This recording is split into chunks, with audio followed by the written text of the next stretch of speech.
ஆண்டவராகிய இயேசு கிறிஸ்து நாமத்திலே அன்பின் வாழ்த்துக்கள். இந்த புனித வெள்ளி ஆராதனையிலே உங்களை வரவேற்கிறேன். இந்த நாளிலே நாம் கூடுகையினுடைய உலகம் முழுவதும் இருக்கிற ஜனங்களை கிட்டி சேர்த்ததும் கூட்டி சேர்த்ததும் இந்த சிலுவை தான். இந்த சிலுவையினுடைய முகவுரை என்னவென்றால், இந்த சிலுவை மட்டும் இயேசு கிறிஸ்துவின் வாழ்க்கையிலே வராதிருந்தால் அவர் யூதருடைய ராஜாவாக, அதாவது யூதருடைய ஒரு தீர்க்கதரிசியாக மட்டுமே இருந்திருப்பார்.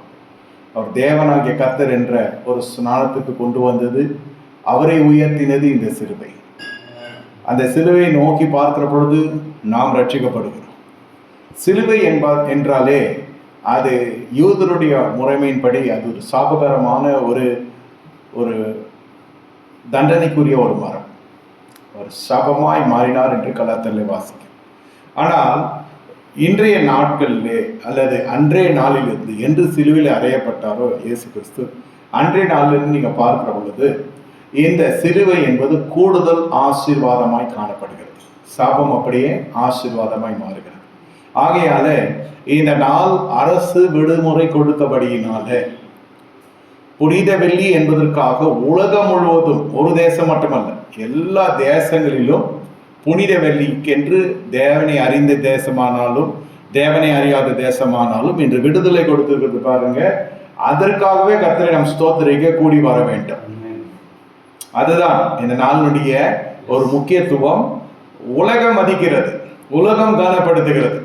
இந்த தியாகத்திற்கும் அந்த பாசத்திற்கும் இயேசு கிறிஸ்துவின் அன்பிற்கும் உலகத்தின் கண்களை கர்த்தர் திறந்திருக்கிறார். என்ன, நான் மெச்சிக்கொள்வதற்கோ ஒரு பட்சத்தில் உயர்த்தி பேசுவதுபடி அல்ல, இது உண்மையான நிலவரம். உலகமே முன் வந்து இன்று ஆராதித்துக் கொள்ளுங்கள், இன்று விடுப்பில் இருந்து கொள்ளுங்கள் என்று சொல்லி விடுமுறை கொடுக்கிறது என்று சொன்னால், அந்த நாளை நாம் பயன்படுத்த தவறுகிறது நம்மெழுது விழுந்த குற்றமாகவே மாறிவிடும். ஆகையால இதனுடைய காரியம் வருடத்துக்கு ஒரு முறை இந்த சிலுவையின் 7 வார்த்தைகள் உலகம் முழுவதும் இருக்கிற தேவாலயங்களிலே பிரசங்கிக்கப்படும். ஆனால் ராஜ்யத்தினுடைய சத்தியமும் நீதியும் சொல்லுகிறது என்ன என்பதை இன்று இந்த புனித வெள்ளி மூலம் தேவன் புனித வெள்ளி கூறும் ராஜ்யத்தின் நீதிகள் இந்த நாளினுடைய தலைப்பு. அதுதான் போஸ்டர்லையும் போடப்பட்டிருக்கிறது, நீங்கள் பாருங்கள். புனித வெள்ளி உலகம் முழுவதும் 7 வார்த்தைகளை குறித்து அவர் அன்று பேசின வார்த்தைகள் என்று தலைப்பில் அது பேசிக் கொண்டிருக்கலாம். ஆனால் இன்றைய காலை வேளையில் பரிசுத்த ஆவியானவர் சபைக்கு சொல்ல வருகிற காரியங்களை குறித்து நீங்கள் மனதிலே எடுத்துக்கொள்ள வேண்டும். ஏனென்று கேட்டால், நாம் எல்லாருடைய ஒரு எண்ணங்களும் அல்லது ஒரு நோக்கமும் எப்படி இருக்கும் என்று கேட்டால், ரோமாபுரி போர் சேவகர்கள், நல்லா புரிந்து கொள்ளுங்க, ரோமாபுரி போர் சேவகர்கள் இயேசு கிறிஸ்துவை என்ன செய்தாங்க? சிலுவையில் அறைந்து கொண்டு விட்டாங்க. இதுதான் நாம் நடந்து கொண்டு இருக்கிற ஒரு காரியம். என்னை கேட்டுக்கொண்டிருக்கிற தேவனுடைய ஜனமே, தேவன் சொல்லுகிறது பாருங்க, வார்த்தை சொல்லுகிறது என்னவென்றால், சிலுவையினுடைய முகவுரையை நான் சொல்லி அது பிறகு செய்திக்கு கடந்து செல்ல விரும்புகிறேன். எபிரேயர் 6வது அதிகாரம் 4வது வசனம் சொல்வது, ஏனெனில் ஒரு தரம் பிரகாசிக்கப்பட்டும் பரம ஈவை ருசி பார்த்தும் பரிசுத்தாவியை பெற்றும் தேவனுடைய நல்வார்த்தையும் இனி வரும் உலகத்தின் பலகளை ருசி பார்த்தும் மறுதளித்து போனவர்கள் தேவனுடைய குமாரனை தாங்களே மறுபடியும் சிலுவையில் அறைந்து அவமானப்படுத்துகிறபடியால் மனம் திரும்புவதற்கு ஏதுவாக அவர்களை புதுப்பிக்கிறது கூடாத காரியம். பாருங்க, மறுதளிப்பு முழுவதும் விசுவாசிகளுக்கு எழுதப்பட்டது. இதற்கும் அவிசுவாசிக்கும் சபையை துன்பப்படுத்துறது சம்பந்தமே இல்லை. சபையை யார் துன்பப்படுத்துகிறது என்று கேட்டால் விசுவாசிகள். சபையை நேரே துன்பப்படுத்துகிறார் என்று கேட்டால் தாங்களே தங்களுடைய உடலே தேவனுடைய ஆலயம் என்ற சத்தியம் அறிந்தும் அந்த வாழ்க்கையின் சில காரியங்களுக்காக பின்மாற்றத்துக்குள்ளே போன ஜனங்க அவர்களே என்ன செய்கிறார் என்றால், இந்த குமாரனை மறுபடியும் சிலுவையில் அறைந்து அவமானப்படுத்துகிறபடியினால். நல்லா புரிந்து கொள்ளுங்க, இது விசுவாசிகளுக்கு இந்த புனித வெள்ளி வாரம் கூட வெள்ளிக்கிழமை வைக்கலாம். வாரம் தியானிக்கப்பட வேண்டிய தேவனுடைய செய்தி, நித்தமும் தியானிக்கப்பட வேண்டிய தேவனுடைய 7 வார்த்தைகள். இது வருடத்துக்கு ஒரு முறையாவது தியானிக்கிறோமே என்று சொல்ல மெச்சிக்கொள்ளக்கூடாது. அதனால்தான் 8 மணி இருக்கிற ஆராதனை 1 மணி நேரம் முன்னாடி தள்ளி வச்சது. நல்லா புரிந்து கொள்ளுங்க, உங்களுடைய வாழ்க்கையில எவ்வளவாய் இந்த வார்த்தைகள் 7 வார்த்தைகள் 7 நிமிடங்களுக்கு ஒரு முறை ஒலிக்கும், 7 நொடிகளுக்கு ஒரு முறை நம் வாழ்க்கையில ஒலிக்கும், நடந்து கொண்டிருக்கிறது. நாம் அதை ஞாபகம் வைத்துக் கொள்வதற்கு மனிதனுக்கு அவகாசம் இல்லை, காலம் இல்லை, அலுவல்பதங்களாய் காணப்படுகிறோம். ஏன் நான் இதை சொல்லுகிறேன் என்று கேட்டால், சிலுவையில் இயேசு கூறின 7 வார்த்தைகள். முதல்ல ராஜ்யம் கூறுகிற நீதி என்ன என்று அந்த முகவரிலே சொன்னேன். இப்ப இந்த 7 வார்த்தைகளிலே அடங்கியிருக்கிற ராஜ்யத்தின் நீதிகளை குறித்து நாம் சீக்கிரத்தில் தியானித்து கடன் சொல்ல போகிறோம். ஆகையால் என்னோடு கூட நீங்கள் கூர்ந்து கவனிக்கும்படியா தாழ்மையோடு கேட்டுக்கொள்கிறேன். முதல் வார்த்தை என்ன சொல்லுகிறது என்று கேட்டால், லூக்கா 23:34 பிதாவே இவர்களுக்கு மன்னியும், தாங்கள் செய்கிறது இன்னதென்று அறியாதிருக்கிறார்களே என்கிறார். பாருங்கள், இதெல்லாம் சொல்லி கொடுத்து ஜெபிக்க வேண்டிய காரியம் அல்ல. சிலுவையிலே அடித்து தொங்கப்பட்டிருக்கிறார் தவறு செய்யாமலேயே. அப்பொழுது ஒரு கூட்ட ஜனங்கள் அந்த பிலாத்து கேட்கிறான், யாரை நம்ம விடுதலை செய்யலாம்? பரபாஸ் விடுதலை செய்யலாமா அல்லது இயேசு விடுதலை செய்யலாமா? இயேசு விடுதலை நன்மை பெற்ற ஜனங்க, அவன் கெட்ட காரியத்துக்கு பேர் போன அடையாளம் பெற்ற மனுஷனா இருக்கிறான். பரபாஸ் ஒரு குற்றவாளி, உலகம் அறிந்த குற்றவாளி. 2 பேர்ல யாரை விடுதலை செய்யலாம் சொல்லுங்க. கடைசியில எப்படியாக இயேசுவை இந்த சிலுவையில் விட்டு இறக்க வேண்டும் என்று அவனுக்கு ஒரு பயம் வந்து விடுகிறது. இவர் நீதிமானா இருக்கிறார். மனைவி சொல்லுகிறார், இவர் நிமித்தம் நான் கனவு கண்டு காலையில ரொம்ப பயந்து விட்டேன், இந்த பிரச்சனை நமக்கு வேணான்னு சொல்ல, அந்த மனுஷன் எப்படியாகிலும் இந்த இயேசுவை சிலுவையிலிருந்து இறக்க வேண்டும், இந்த பாடுகளிலிருந்து அந்த வெளிப்பாடு மேசியா இவர் ஆகிறார் அதெல்லாம் தெரியாது. இவர் ஏதோ ஒரு புனித மனிதன், நம்மளால எதற்கு பிரச்சனை, நம்மளோட குடும்பம் நல்லா இருக்கும். நம்ம பெரிய பெரிய அதிகாரிகள் எல்லாம் பயப்படுறதுக்கான காரணம் அந்த தேவ பயம் இன்றும் இருக்கிறது. இந்த தெய்வீகம் ஆன்மீகம் என்றால் எடுத்த உடனே இவரெல்லாம் கல்லர்கள் என்று சொல்லுவாங்க. ஒரு கூட்ட ஜனங்க எதுக்கு இந்த வம்பு, எது நல்லது எது கெட்டதுன்னு தெரியாது நமக்கு, நமக்கு எதுக்கு இந்த பிரச்சனை என்று சொல்லி ஒதுங்கி கொள்ளதான் பார்ப்பாங்க. குடும்பம் வரைக்கும் இந்த பிரச்சனை இல்லை. அந்த சம்பந்தப்பட்ட ஆன்மீகவாதிகளை விடுதலை செய்யலாம இருப்பாங்க. நான் சொல்றது ஒரு அளவுக்கு நியாயம் இருக்கிற பட்சத்தில் சாமானியமான மனுஷன் வழக்கு தொடுக்கிற பொழுது இந்த ஆன்மீகவாதிகளுக்கு சாதகமாக சில காரியங்கள் வருவதற்கான காரணம் என்னவென்றால், தேவ பயம் கொண்ட அதிகாரத்துவத்தில் இருக்கிற ஜனங்கள் அப்படி செய்வார்கள். அப்படி இல்லாவிட்டால் பரவாயில்ல, கூடுதலாக குற்றம் இருக்கும் என்றால், முகாந்திரம் இருக்கும் என்றால் அவர்கள் சர்வசாதாரண ஜனங்களுக்கு நீதி வழங்குவதை போல இவர்களுக்கும் வழங்கிடுவாங்க. ஆனால் இந்த பிலாத்து நான் சொன்னதிலே ஒரு ரகம். அதனால்தான் என்ன செய்கிறேன், பரபாசை விடுதலை செய்யும் என்று ஜனங்கள் சொல்லுகிற அளவுக்கு சூழ்நிலை வந்து விடுகிறது. நேரே இயேசுவை நியாயம் தீர்த்திருக்கலாம், இவன் ஒரு தருணம் கொடுக்குறான். ஜனங்கள் என்ன சொல்லுறாங்க, இயேசுவை சிலுவையில் அறியும், பரபாசை விடுவித்தார். இன்று நீங்களும் நானும் கடந்து சொல்லுகிற இந்த பாதை என்னவென்று கேட்டால், நன்மை செய்து தீமை அனுபவிக்கிறது ராஜ்யத்தினுடைய நீதியாகும். நன்மை செய்து தீமை அனுபவிக்கிற பொழுது உங்கள் வாழ்க்கையில எட்டாத சில காரியங்கள், ராஜ்யத்தில் எட்டாத உங்களுடைய நீதிகள் எல்லாம் ராஜ்யத்தில் எளிமையாக எட்டிவிடும். நான் எவ்வளோ உழைத்த இந்த குடும்பத்திற்கு, எவ்வளோ செய்த என் தங்கைக்கு, என் அண்ணனுக்கு, என் அக்காவுக்கு, உடன்பிறப்புகள், உற்றார் உறவினர்கள், சபை போதவருக்கு, விசுவாசிக்கு நிறைய பிரச்சனை வரும். 2 பேருக்குமே இந்த ப்ராப்ளம் இருக்கும். இந்த நோய் 2 பேருக்குமே குணமடையாது. பலிபட்டில் இருக்கிற மனுஷனும் அப்படிதான் பேசுவோம். இதர்கள் எல்லாம் எப்படி வந்தார்கள், அடிமைத்தனத்தில் இருந்த பொழுது நான் தான் இவர்களுக்கு இதை செய்தேன் அதை செய்தேன். அவங்களும் என்ன சொல்லுவாங்க, விசுவாசிகளும் எல்லாரும் இல்லை, நான் பெரும்பான்மை இது ஓடும். பெந்தகோஸ்து சபையில் பாரம்பரிய சபையில் டிரான்ஸ்ஃபரிங் பாயிண்ட், எது துட்டக்கான துணியை காணும், அது இன்னொரு ஒர்க் ஸ்டைல் சிஸ்டம் வேறு. இதுல பெந்தகோஸ்து சபையில தனியாக எழுப்பப்படுகிற ஊழியத்தில் போதகருடைய ஆரம்ப காலம் ஒன்று இருக்கும், வனாந்திரத்தின் காலம்.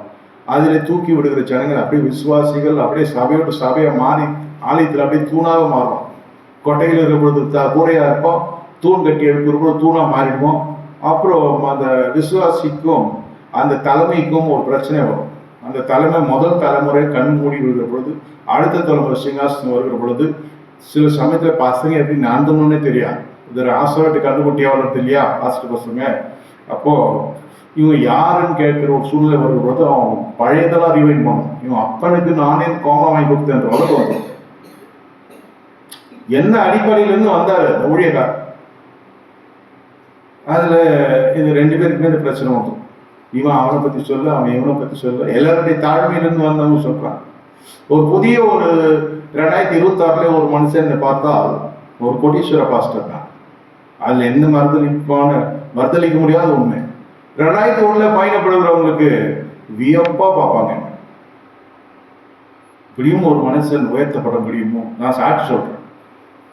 ஏன்னா அவங்க தாழ்மை, அவங்க உணவை என்னோடு பகிர்ந்து கொண்டு, அவங்களுடைய வஸ்திரம் என்னோடு பகிர்ந்து கொண்டு, பகிர்ந்து கூட இல்லாது போட்டுக்கோங்க, நாங்கள் என்ன ஊழியமாக செய்கிறோம், நீங்கள் போட்டுக்கோங்க, நாங்கள் ஏதோ எளிமையாக ஒத்திக்கிறோம், நீங்கள் தான் ஒரு நல்ல குடும்பத்திலிருந்து பின்னணியிலிருந்து வந்திருக்கிறீங்க, ஊழியத்தை நிமித்தம் எங்களால் முடிந்தது, பொருளாதாரம் முடியலாலும் பரவாயில்ல, இதையாவது வச்சுக்கோங்க.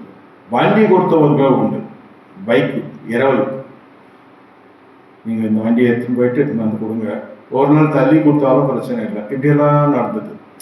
இதெல்லாம் வந்து பசுமரத்தான், இதெல்லாம் நெஞ்சில உயிர் இருக்கிற வரைக்கும், உடல்ல உயிர் இருக்கிற வரைக்கும் நினைக்கக்கூடிய காரணம். ஆனால் இதுக்கு எதிர்மறையான சூழ்நிலை வந்துடும். ஊழியக்காரன் சச்சனை மறந்துட்டு நீங்கள் யார் என்று கேட்கிற சூழ்நிலை, ஊழியக்காரனை பார்த்து விசுவாசம் கேட்கிற சூழ்நிலை, நீங்கள் யார் என்று. அப்ப 2 பேரும் மாம்சத்தின் உச்சகட்டத்திலே சொல்லுகிற வார்த்தை தான் இது. எல்லாத்தையும் மறந்துட்டீங்க பழசு, இங்கிருந்தும் அந்த வார்த்தை போகும், அங்கிருந்து இந்த வார்த்தை வந்ததுன்னா வித்தியாசமே இல்லாத போயிடும்டா பாவீங்களா. சிலுவைக்கே மரியாதை இல்லாத நடந்துக்கிறது. 2 தரத்தாருக்கும் நடுவில் இது ஒரு பகைமை முறிக்கும்படி தான் கத்த வந்தார். உன் நன்மை மறுதளிக்கப்படுகிற பொழுது ராஜ்யத்தின் நீதியில உன் நீதி இடம். அப்போ நம் மனசு சந்தோஷமா இருக்கும். இவர்கள் செய்வதை என்னதென்று அறியாமல் செய்கிறாங்க. எந்த மனுஷனும் அந்த ஆக்கினை வருமோ அவனுக்கு ஐயோ, இதுக்குதான் வந்தார். சிலுவையில ஏற்படிதான் பூமியில அவதரித்ததே கத்துறதுக்கு தான், உண்டாக்கப்பட்டதே அதனால. சிலுவைக்காகவே அவர் பிறந்தார். எல்லாரும் சொல்ல கஷ்டத்துக்காகவே நான் பிறந்தேன், உபத்திரத்துக்காக பிறந்தேன். ஆமா, விரக்கில் இல்ல, ஒரு நாளைக்கு ஏதாவது பிரச்சனை வரலன்னா ஏதோ தவறு நடக்குதுன்னு நினைக்கிற அளவுக்கு நம்ம பழகி வைக்கப்பட்டோம். இல்லை ஒன்றும் வரலையே, ஏன்னா பிரச்சனை வரலையா, அப்போ ஏதோ தவறு நடந்திருக்கு. ஃபோன் ஆன் பண்ண வரும் பாரு, ஓ ஃபோன் ஆஃப் ஆயிருக்கா தான் வரல.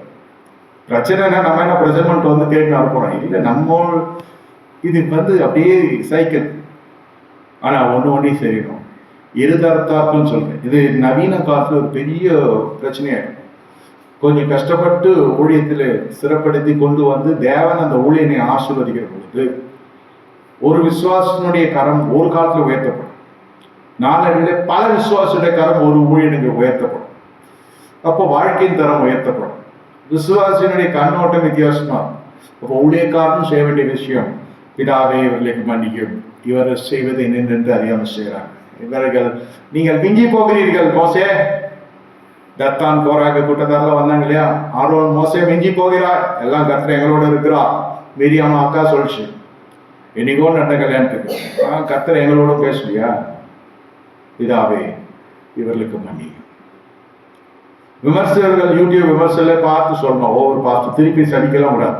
நீ மூக்குல பத்த வந்துடும், நீ உண்டு இல்லாத போயிட்டு அதெல்லாம் சிலுவைக்கு தூரமான ஊழியர்கள். இதெல்லாம் ஊழியம் செய்யும், இதுவும் புனித வெள்ளி கொண்டாடும். ஆனா நமக்கு நேர வரான் இல்லையா, மாமா மச்ச மாதிரி சொல்லி கூப்பிட்ட மாதிரியே வரும். எதையாவது அதை பரப்போம். அதை பார்த்து ஊழியக்காரர்கள் என்ன சொல்லணும்னா, பிதாவே இவர்களுக்கு மன்னியும். இந்த வார்த்தை நித்தமும் வாயில வந்து கொண்டே இருக்கணும். புருஷன் பொண்டாட்டி சண்டை முதல் கொண்டு சொல்ற, என்னையா செஞ்சுட்டு நீ அப்படி என்ன செஞ்சுட்ட அப்படின்ட்டு ஒரு மனைவியை பார்த்து யாராவது சொல்லிட்டாங்கன்னு வச்சுக்கோங்க, கணவன் அப்படின்னா வேலை செஞ்சுட்டு எங்க அம்மா செய்யாது, அவ்வளவுதான்.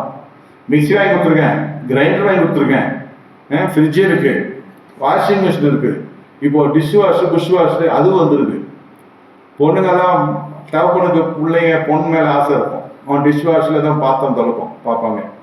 அம்மாங்க வந்து மனைவிமார்கள்லாம் வந்து அம்மியெல்லாம் பார்த்ததே இல்லை. எங்கள் மம்மி காலத்தோட போயிடுச்சு அந்த அம்மியெல்லாம். அம்மிக்கல், ஆட்டுக்கல், உரல், ரும்புக்கல் எதோ சொல்லுவாங்க, ஊருக்கு ஏற்ற மாதிரி பாசை. ஆனால் அந்த கல்லுலாம் இப்போ பார்க்கறதே கிடையாது. என்னடி அப்படி வேலை செஞ்சுட்டு நீ, நான் என்னையா சொன்னேன், நீ என்ன வேலை செஞ்சுட்டு, அம்மா சுவிட்சு போட்டால் எல்லாம் அறையுது, நான் வந்து போர்டு எல்லாம் சுவிட்சும் அது அப்படியே சமையலை ஞாயிற்று வச்சுருவாங்க. பெரிய சண்டையாகவே ஆகிடும். சரி, அம்மா என்ன சொல்லணும், சகோதரிகள் பிதாவை அவர்களுக்கு மன்னியும், இவர் செய்து என்று அறியாமல் செய்கிறார். சரி, இம்பட்டும் வாங்கி கொடுத்து ஏதோ கல் இருக்கு, உப்பு அதிகமாக இருக்கு, ஏதோ ஒரு சமையல் குறைபாடு வந்துச்சு, தட்டை வீசுகிற நாட்களும் இருந்துச்சு இல்லையா.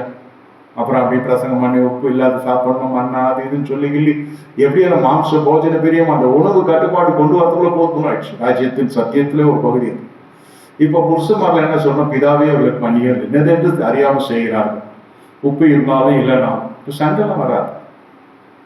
இது ரொம்ப பிராக்டிக்கல். இப்போ பிள்ளைகள் பெற்றோரை பார்த்து சொல்லணும், பிதாவே அவர்களுக்கு மன்னியவர்கள் என்னதென்று அறியாமல் செய்கிறாங்க. ஆமா, அறியாமல் செஞ்சு தோட்டம் நீ பிறந்த அப்படின்னு பேரண்ட்ஸோடைய ஆதங்கம் இருக்கும். இதே தான் ஒரு ஒரு உறவுக்கும் இந்த வார்த்தையை மறுதளிக்க முடியாது. இது வகுத்து ஆளுக்கு ஒரு வார்த்தை கொடுப்பாங்க. நான் 7 வார்த்தையை நானே பேச வேண்டிய ஒரு காலகட்டத்தில் இருக்கிறேன்.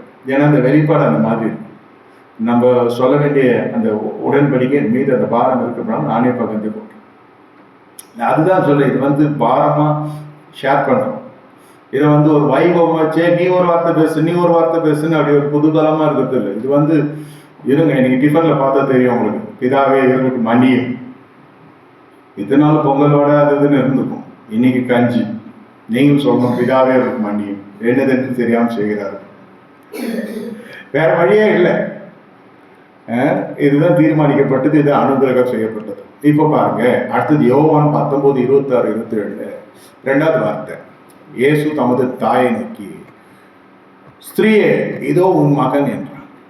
பின்பு தம்முடைய சீஷன் நோக்கி, இதோ உன் தாய் என்றார். 2வது வார்த்தை. பிரித்தெடுக்கப்பட்ட ஜீவியத்தை உறுதிப்படுத்துகிற ராஜ்யத்தின் நீதி. இப்போ தாய் எப்போ ஸ்திரீயாவது தெரியுமா? மடப்பயில ஸ்திரீயா இருந்தாலும் அது தாயாகும். நான் என் ஃப்ரெண்டு வீட்டில் ஒரு சின்ன பிரச்சனை ஆயிடுச்சு. அவங்க அம்மா தான் ரட்சிக்கப்பட்டாங்க, என் ஊழியத்தில் அதில் கூப்பிட்டாங்க. இவன் இன்ன வரைக்கும் ரட்சிக்கப்படலை.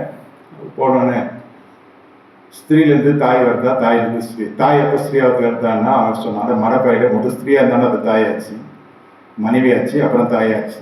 நான் என் ஃப்ரெண்டு என்ன பேச முடியும்? சொந்த ஊரில் இதுக்கு மரியாதை இல்லையா? அதனால் சரி. நான் அப்புறம் சொல்ல வர கருத்து என்னென்னா, ஸ்திரீயாக இருந்து தான் தாயை மனைவியாகி, மனைவியாவது தாயாயிரம் பயாலஜிக்கல். அது அறிவு சார்ந்த காரியம். ஆமாண்டா, சின்ன குழந்தை அது வயசுக்கு வருது, அப்புறம் கல்யாணம் பண்ணிக்கிறா, அது மனைவியாவது அது தாயாவது. இது உலக நடை. ஆனால் இவர் சொல்றாருன்னா அது கொஞ்சம் யோசிக்கணும். ராஜ்யத்தினுடைய கண்ணோட்டம் விசுவாச கண்கள் திறக்கணும், ஆவிக்குரிய கண்கள் திறக்கப்படும். இதுல என்ன விஷயம்? அப்படி இயேசு கிறிஸ்து சொன்ன வார்த்தை, ஸ்திரீ ஆனவள், அதாவது 2வது வார்த்தைக்கு ஸ்ரீயே இதோ உன் மகன். அதுக்கு முன்ன என்ன சொல்லப்பட்டிருக்குன்னா, இயேசு தமது தாயை நோக்கி என்று ஆரம்பிக்கிறது. தாய் எல்லாம் வீட்டுல தான். ஸ்திரீ என்று வருகிற பொழுது சகல பெண்களை போல பேசப்படுகிறது. தாய் எப்படி ஸ்திரீயாவும் தெரியுமா? திருமணம் ஆகினா ஒவ்வொருத்தருக்கும் தெரியும். ஆம்பளை பசங்களா இருந்தா தாய் எப்படி ஸ்திரீயாகுது. புதுசா ஒரு பெண் வீட்டுக்குள்ள வந்து மனைவியாகுது. நேற்று வரைக்கும் அம்மா தோசை விடு, அம்மா தண்ணி விடு, அம்மா இது பண்ண, அம்மா அம்மா அம்மான்னு கண்ணுக்குட்டி மாதிரி சுத்தம். அந்த பையன் இப்போ திடீர்னு பண்ணுறான் அம்மான்றான். அம்மா ரெஸ்பாண்ட் பண்ண மாட்டேறான். மனைவி அது அது என்னதான் உப்பு சப்பு இல்லாமல் கொடுத்தா கல்யாணம் ஆன ஸ்டார்டிங் டேஸ் சொல்கிறேன். தனியாக ரொம்ப அழகான பொண்ணு, அவனை பிடிச்ச பொண்ணு. நான் சொல்ல அரேஞ்ச் மேரேஜில் இது அழகான பொண்ணு பிடிச்ச பொண்ணுன்னா காதல் கல்யாணத்தில் இது கிடைக்காது, இந்த பரிவர்த்தனை கிடைக்காது. கல்யாணம்னா டபுள் சண்டை தான் வரும். இது முன்ன பின்னே தெரியாது இல்லையா? அழகிய பெண், இதை கல்யாணம் பண்ணுறோம். மறுநாள் காலையில் அது காப்பி சில்லுன்னு கொடுக்குதோ, சில்லுன்னு சூட பண்ண தெரியாது. அப்படின்னு கேட்டால் அது கோல்டு காஃபி. இப்போ நானே நிறைய பேருக்கு ஐடியா கொடுத்துருக்கேன். என்ன பண்ணுறேன், 2 ஐஸ் கட்டி போட்டு கொடு பரவாயில்ல. கேட்டால் கோல்டு காஃபி இது சளி பிடிக்கணும் அம்மா சொல்லும். ஆமாம், அதை தான் பிடிப்போம். இப்போது தாய் ஸ்திரீயா மாறும். ஏண்டா மடப்பையில சளி பிடிச்சிக்கும், அதெல்லாம் நான் பார்த்துக்க வந்துட்டேன் ஆண்டி, நீங்கள் விடுங்கன்னு. அவ்வளோதான். காஃபி ஸ்டேஜ்லேருந்து ஆரம்பிக்குது, 6 மணிலேருந்து ஆரம்பிக்குது ஸ்டார்ச். அப்போ தாய் நேற்று 5 மணி வரைக்கும், காலைல 5 மணிக்கு தாயாக தான் இருந்துச்சு. ஒவ்வொரு விஷயமும் என் காலையில் புது கல்யாணம் போயிட்டு நைட் லேட்டாக வரும். சினிமா செகண்ட் ஷோலாம் இல்லை, ஊரை சுற்றிட்டு வரோம். அந்த ஆரம்ப நாட்கள் நிச்சயதார்த்தத்தில் கல்யாணத்தில் ஒரு ஸ்டேஜ், உலகத்தில் திரும்பி கிடைக்காத நாட்கள். இதான் பெண் நியமிக்கப்பட்ட பெண்ணுக்கும் இந்த கல்யாண நாளுக்கும் 2 கொஞ்சிக்கிறது, அதை எங்கள் ஃபோன் பேசிக்கிறதுலாம் பார்த்தா ஒரு மாதிரி இருக்கும். நல்லா வாழ்ந்து நினச்சிக்குவோம். அண்ணனும் அக்காவும் இருந்தா அப்பா பார்த்துக்கலாம் எங்களிடம் தெரியாதா, இது சாப்பிட்டியா தூணியா, இது கேட்க அது கேட்க, எஸ்எம்எஸ் வாட்ஸ்அப், ஐ லவ் யூன்றது, அது யூடியூன்றது, ஐ2ன்றது, இதெல்லாம் இருக்கும். அப்புறம் கல்யாணம் ஆகி கொஞ்ச நாள்ல இது ஓடும். அந்த ஆரம்ப நாட்கள் ஆதி அன்பு. அதுக்கப்புறம் என்ன ஆகும் தெரியாது. அதுக்கப்புறம் குழந்தை பிறந்தோன்னா அது அது ஒரு பிரித்தெடுக்கப்பட்ட வாழ்க்கை மாதிரி போயிடும் அந்த அம்மா. இவன் பாவம் மறுபடியும் பேச்சுலர்ஸுக்கு வந்துடுவான் புருஷன். மனுஷன் தனியா இருக்கிறது நல்லதில்லைன்னா கர்த்தர் குடும்பத்தை உண்டாக்குறாரு. இவன் உருவாக்கப்பட்ட குடும்பமே பதுக்கி இருக்கிறப்ப இவனை தனியா சேர்த்து விட்டோம் சில சமயத்தில். அது ஒரு மேனேஜ்மெண்ட். இப்ப தான் எப்படி ஸ்ரீயாவதுனாக்கா பிரித்தெடுக்கப்பட்ட வாழ்க்கை. இது கொஞ்சத்துல மணிங்கெல்லாம் ஒத்துக்காது. ஒன்னொருத்தி வந்துட்டாலே அவ பார்த்துக்குவா, நம்ம பையனுக்கு விட்டே கொடுக்காது. நான் தடுப்பூசி கொடுக்கணும்னா மகனே நீங்க முடவனாய் உட்காந்துருப்படா அப்படித்தான் சொல்லிட்டேன். இந்த ஆம்பளை பசங்களுக்கு எப்படின்னாக்கா பொம்பளை பசங்களுக்கு போன்லயே ட்ராக் பண்ணுவாங்க. என்ன பண்ண பிள்ளை, என்ன பண்ண, ஏது பண்ண, புதுசாக வந்தானா அம்பூட்டு விஷயமும் வந்துடும் இங்கே ஃபாஸ்ட். எப்படி ஐடி இன்ஃபர்மேஷன் டெக்னாலஜி எப்படி இருக்குதோ அது மொத்தமாக யூஸ் பண்ணுறது பொம்பளைங்க தான். புகுந்த வீட்டில் எல்லாம் நடக்குது. இந்த பிறந்த வீட்டுக்கு தெரிவிக்கப்பட்டது புகுந்த வீட்டிலேருந்து வர இன்ஃபர்மேஷன் அது அங்கேருந்து எதுவும் வராது. அட்வைஸ் வரும். நீ இப்படி பண்ணு, நீ எதை பண்ணு, இன்னைக்கு இட்லி செய், நாளைக்கு தோசை. இதெல்லாம் தீர்மானிக்கிறது எது? தாய் வீடு, அந்த தலைமைத்துவம். எங்கள் மம்மி சொன்னாங்க இட்லி செஞ்சு, எங்கள் மம்மி சொன்னாங்க தோசை செஞ்சு, எங்கள் மம்மி சொன்னாங்க சொன்னாங்கன்னு ஓடுற குடும்பம் இருக்கு. இதெல்லாம் வேணாம்ப்பான்ட்டு தான் கர்த்தர் சொல்லிட்டாரு. ஸ்திரீயே தாய் போய் ஸ்திரீன்னு சொல்லாமடா அப்படின்ற உலகமே தூத்துற மாதிரி தான் இருக்கும். அதுதான் ஆதியாகம புஸ்தகத்துக்கு போய் பார்க்குறப்ப தெரியும். திருமணம் ஆனோடனே தாய் தகப்பனை விட்டு பிரிந்து மனைவியோடு இசைந்திருப்பான். தாய் தகப்பனை கொடுக்க வேண்டிய கணம் வேற என்ன, ஆனா மனைவிக்கு செலுத்தப்பட வேண்டிய முக்கியத்துவம் வேற. இது இந்த மாதிரி இருந்துச்சுன்னா அந்த அம்மா அங்கேருந்து அட்வைஸ் கேட்காது. எது மம்மி சொன்னாங்க செய்யாது. சரி புருஷன் நம்மளை அங்கீகரிக்கிறான், புருஷன் நம்மளை இது பண்றாங்க, அந்த ஃபுல் கான்சன்ட்ரேஷன் அட்டென்ஷன் இப்படி திரும்பிடும். இப்போ நான் இப்படி பேசினே இருக்கப்போ உங்க கவனம் இங்கே தானே இருக்கு, ஓரளவாவது இருக்கு இல்லையா? இப்போ நான் சம்மந்தமே இல்லாத பேசிட்டு இருக்கிறேன், உங்களுக்கு போர் அடிக்குதுன்னா டைம் பார்ப்பீங்க, பரலோகத்தை பார்க்குற மாதிரி கூரையை பார்ப்பீங்க, டியூப்லைட் பார்ப்பீங்க, எல்லாரையும் பார்ப்பீங்க, கவனம் சிறக்கும். அது மாதிரி அவங்க attention see to that you don't lose the attention of your own wives. Pay attention. அதுதான் சொல்றாரு. ஸ்திரீயே இதோ உன் மகன். அப்படியே எக்ஸ்சேஞ்ச் ஆஃப் மேரேஜ். அவன் தான் உன் மகன், இனிமேல் நான் மகன் இல்லை, ஏதோ ஒரு மகன் என்றான். சீசை நோக்கி இதோ உன் தாய். அதாவது இந்த சபையினுடைய அந்நியத்தை குறிக்கிறது. சகோதரிகளா பாருங்க, வாலிபர்கள் சபையில வர ஸ்திரீகள்லாம், வாலிய ஸ்திரீகளை சகோதரிகளா பாருங்க, என்ன முதியோர்களை தாய் தகப்பனை போல பாருங்க. பவுல் சொல்றாரு இல்லையா, சபையும் குறிக்கிறது. குடும்பத்துல ரொம்ப டீப்பான விஷயம். சரி, அது தாயா பாரு, அதை மாமியார பார்க்காத. நீ தாய்க்கும் பையனுக்கும் பிரச்சனையாச்சு, அப்புறம் மாமியார் எப்படி வந்து தாயா பார்ப்பான்? பார்த்துதான் ஆகணும். அதாவது என்னன்னா கனம் பண்ணுகிற விஷயத்தை பற்றி சொல்லப்படுகிறது. அதே சமயத்துல அந்த மாதிரி நம்ம ஸ்தானத்தை விட்டு கொடுக்குமா? பொசசிவ் நேச்சர்னு சொல்லிட்டு ஒன்று வந்து உட்காந்துரும். என்னுடைய ஜனங்கள், என்னுடைய மண், என்னுடைய மொழி, என்னுடைய நிலம்லாம் சொல்றாங்க இல்லையா அரசியல்ல. அது மாதிரி என் மக்கள் அப்படின்ற மாதிரி நம்ம ஜனங்களை விட்டு கொடுக்க மாட்டோம். என்னதான் இருந்தாலும் நம்ம தாயை சும்மாவே விட்டு கொடுக்காது. அது வரைக்கும் வாங்கி போட்ட பிளாட்டு மாதிரி இருக்கும். எல்லா மாடு மூத்திரம் போகிறது அது இதுன்னு எல்லாம். ஆனால் கல்யாணம் வந்துட்டோன்னா தாய்ங்கெல்லாம் கூடுதல் அட்டென்ஷன் பே பண்ணுவாங்க பிள்ளைங்க வாழ்க்கையில். ஒரு மருமகள் என்று வந்தா போட்டுன்னு செய்யும். இது ஒரு டிஃபன் செய்யும், அது ஒரு டிஃபன் செய்யும். இது எத்தனை முறையும் அது எத்தனை முறைன்னு கேட்கும். நான் இத்தனை வருஷம் வளர்த்தேன் அவனே, 25 வயசு 30 வயசு இது மாதிரி சீனியர்ட்டெல்லாம் போட்டு ரெண்டும் சண்டை போட்டு கடைசி 2 பேர் டிஃபன் கொடுக்காது. ஆமா, பாதி குக்கர்ல இருக்கிறப்ப சண்டை வந்துச்சுன்னா ஆஃப் பண்ணிட்டு வந்து பேசுறேன், ஆஃப் பண்ணிட்டு இருந்துச்சுன்னா அவ்வளோதான்.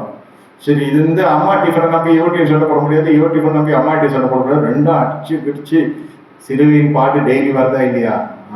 அப்ப நீங்கள் சொன்னோம், ஸ்ரீயே இதோ உன் மகன், இதோ உன் தாய். அது என்னன்னா அது அப்படிதான்மா. எல்லார் வீட்லையும் இது ஜாயிண்ட் ஃபேமிலி. இதுக்குன்னு பிச்சின் போனானுக்கும் அப்புறம் ஸ்விக்கி டொமேட்டோக்காரர் தான் கொடுத்துருப்போம். சுத்தமா செய்யாது அது. ஏன்னா இப்போதான் டியூட்டி மாஸ்டர் தான் போய் ஆனோம். எனக்கே யாராவது காஃபி போட்டு கொடுத்தா நல்லா இருக்கும், நீ வந்து என்ன காஃபி கேட்குறேன்? என்னடா இது கல்யாணம் பண்ணி வச்சது நல்லா சமைச்சு போட்டுவானா, நான் வீட்டு வேலை கேட்குறியா? சரி, சிம்மில் வையின்னு ஒரு பொண்ணுக்கிட்ட ஏதோ ஒரு ஃபோனில் கேட்டு எப்படி செய்யணும், ஃபர்ஸ்ட் சிம்மில் வையணும். சிம்மு ஃபோனில் தானே இருக்குது பாஸ்டர் இருந்துச்சு. இவன் இவ்வளோ பெரிய அறிவாளி நீ சுத்தமாக இந்த சமய கட்டு பக்கமே போனது கிடையாது.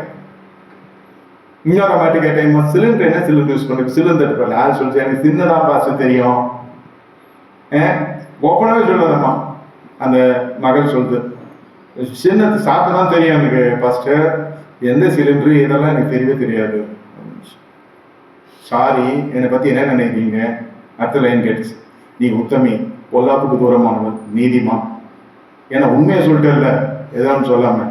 ஒரு 3 கம்பெனி இருக்குது, HP இருக்குது, இந்தியன் இருக்குது, பாரத் இருக்குது. அது கூட எனக்கு தெரியாது பாஸ்டர். இன்னும் பியூரா இருக்கிற நீ.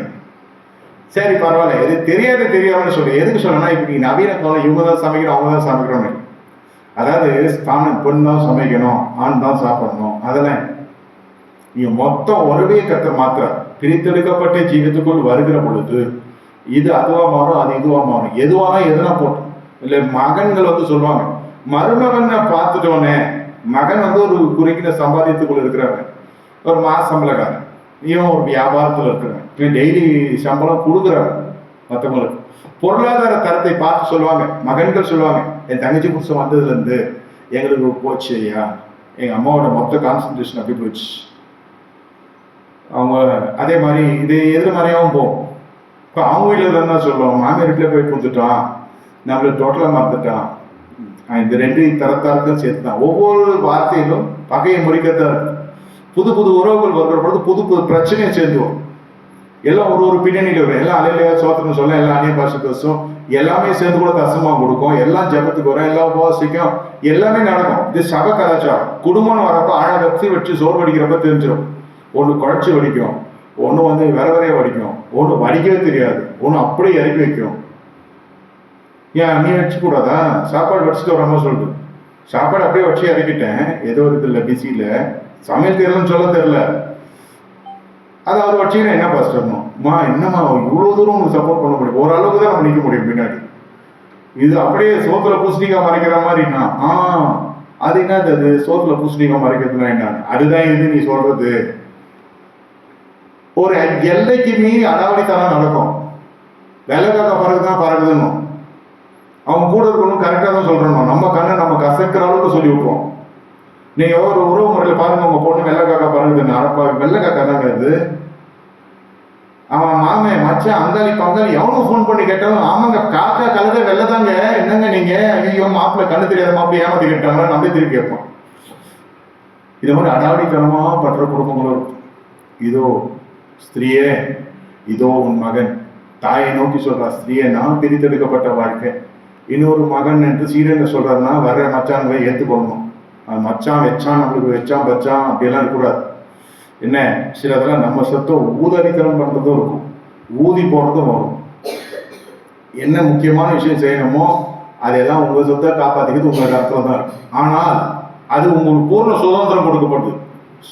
வேதம் உங்க சுதந்திரத்தையும் உங்க சொத்துக்களையும் உங்களுடைய அசையா சொத்தெல்லாம் பாதுகாக்கிறது. வண்டி கேட்டா பாய்ச்சல் சொல்லு, இல்ல சாவி இல்லைன்னு சொல்லு, இல்ல பெட்ரோல் சொல்லு, இல்ல கொடுக்க மாட்டேன்னு கூட சொல்லு. அது உன்னுடைய தனிப்பட்ட ஒரு தீர்மானம். உங்களுக்கு கொடுக்கப்பட்ட மச்சான் கொடுக்க முடியுமா? நம்ம வண்டியில கத்துக்கிறான், இல்ல எடுத்து போய் வச்சிடுறான், ஏதோ ஒன்று பண்ணிடுறான், அடுத்து நம்ம வந்து நொண்டி ஆகிடும் வண்டியில. அதெல்லாம் உங்களுடைய சுதந்திரத்துக்குள்ள கத்தர் கொடுக்குறாரு. எல்லாத்துலையும் கூட வந்து நிற்கிறது இல்லை கத்தர். ஆனால் முக்கியமான இடத்துல வந்து 4 இருந்து பக்கம் தான் உன்னை அவ்வளோதான் அப்படிதான் இதை பண்றோம் அதை பண்றோம்னா அவன் ஏன் வரப்போறான்? இந்த மம்மியை வந்து அங்கே போனா நீ அவ்வளோதான்னா அது எப்பவுமே மம்மிகளை தக்க வச்சதுக்கு ஒரு சீக்ரெட். நீங்க உடன்பர்களுக்கு வாரி இறைக்கிறதா இருப்பீர்கள் என்றால் மம்மி உங்க பின்னாடியே டாமி மாதிரி சுத்தின்னு வரும். அண்ணன் செலவு பண்றான் தங்கச்சிக்கு, நம்ம இருக்கிற வரைக்கும் ஏதோ கொஞ்சம் பிடிக்க கொடுக்கலாம். நம்மளும் அங்கே வந்துட்டோம்னா இந்த பசங்களை யார் பார்த்துக்குவா? அதனால செலவு, பவர் ஆஃப் மணி, அது செலவு பண்ற ஃபேமிலி இருக்கும் இல்லையா? இது வந்து புருஷன் முன்னாடி வெட்டி முடிஞ்சவங்க கவலைப்படாது மம்மிங்கெல்லாம். அப்ப ஸ்திரீயை தானே மாறுது அது பிள்ளையோட எதிர்காலத்துக்கு. அதை வந்து ஏசி சொன்னோம், ஸ்திரீயேன் தாயை பார்த்து சொன்னதுக்கான காரணம் இது கொஞ்சம் டீப்பான மேட்ரு இது. அதனால மம்மிங்கெல்லாம் தக்க வைக்கிறதுக்கு வந்து ஈஸியான மெத்தடான தங்கச்சிக்கு அக்காக்கெல்லாம் நீங்கள் செலவு பண்ணிட்டீங்கன்னா மம்மி கிட்ட ஒரு குட் புக்ஸில் இருப்பீங்க. இல்லைன்னா மம்மி டம்மி ஆகிடும், அம்மிங்கெல்லாம் மாதிரி கூட மாறிடும். இல்லைன்னா மம்மி பென்ஷன் வந்துச்சுன்னா அவங்க ஹைஜாக் பண்ணுறவங்க கேள்வியை. டென்ஷனாக வாழனா பென்ஷன் அம்மா அம்மா அம்மான்னு அது அப்போ தான் குழந்தை பிறந்த மாதிரி கத்தும். பச்சையில் குழந்தை மாதிரி கத்தும் தங்கச்சியோ அக்காவோ, நீ வா நீ வா நீ வா, பென்ஷன் வேணாம் வா நான் சொல்லுவாங்க. காக்கான்னு கத்துறோம், அந்த காக்கா வரும், சோறு வச்சா காக்கா வரும். அந்த மாதிரி இதுக்கு அது தீனிக்கு தானிக்கு தானிக்கு தீனிக்கு மாதிரி ஆகிடும். பென்ஷன் இருக்கிறவங்களுக்கு கற்றோருக்கு சென்டர்லாம் செலவு பண்ணுற மாதிரி பென்ஷன் வாங்குற பெற்றோருக்கு போகிற இடமா வாசல் போகிறோம். அந்த ஸ்டைலே வேற மாதிரி இருக்கும் பேசுறதே.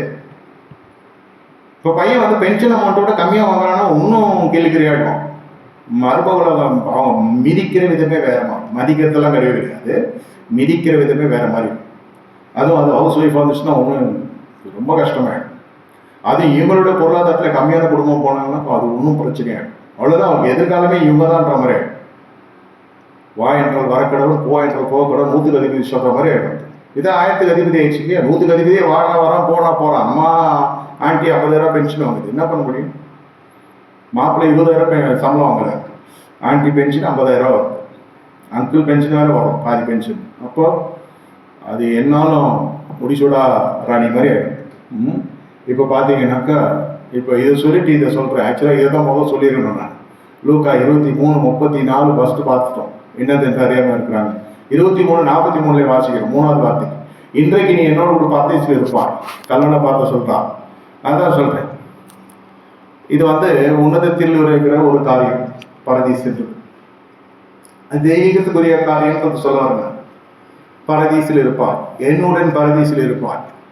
என்னுடனே நான் எங்க இருக்கிறோன்னு எங்க இருப்பேன், யாரை எங்க வைக்கணும்னு தெரிஞ்சுக்கணும். அதுதான் சொல்றது. இருக்கிற கண்ணை திறந்து பூமியில் இருக்கிற வரைக்கும் வருத்தப்பட்டு பால சுமக்கிறதுல எல்லாரும் இடத்தில் வாரணும்னு சொல்ற வேற புஸ்தகம்.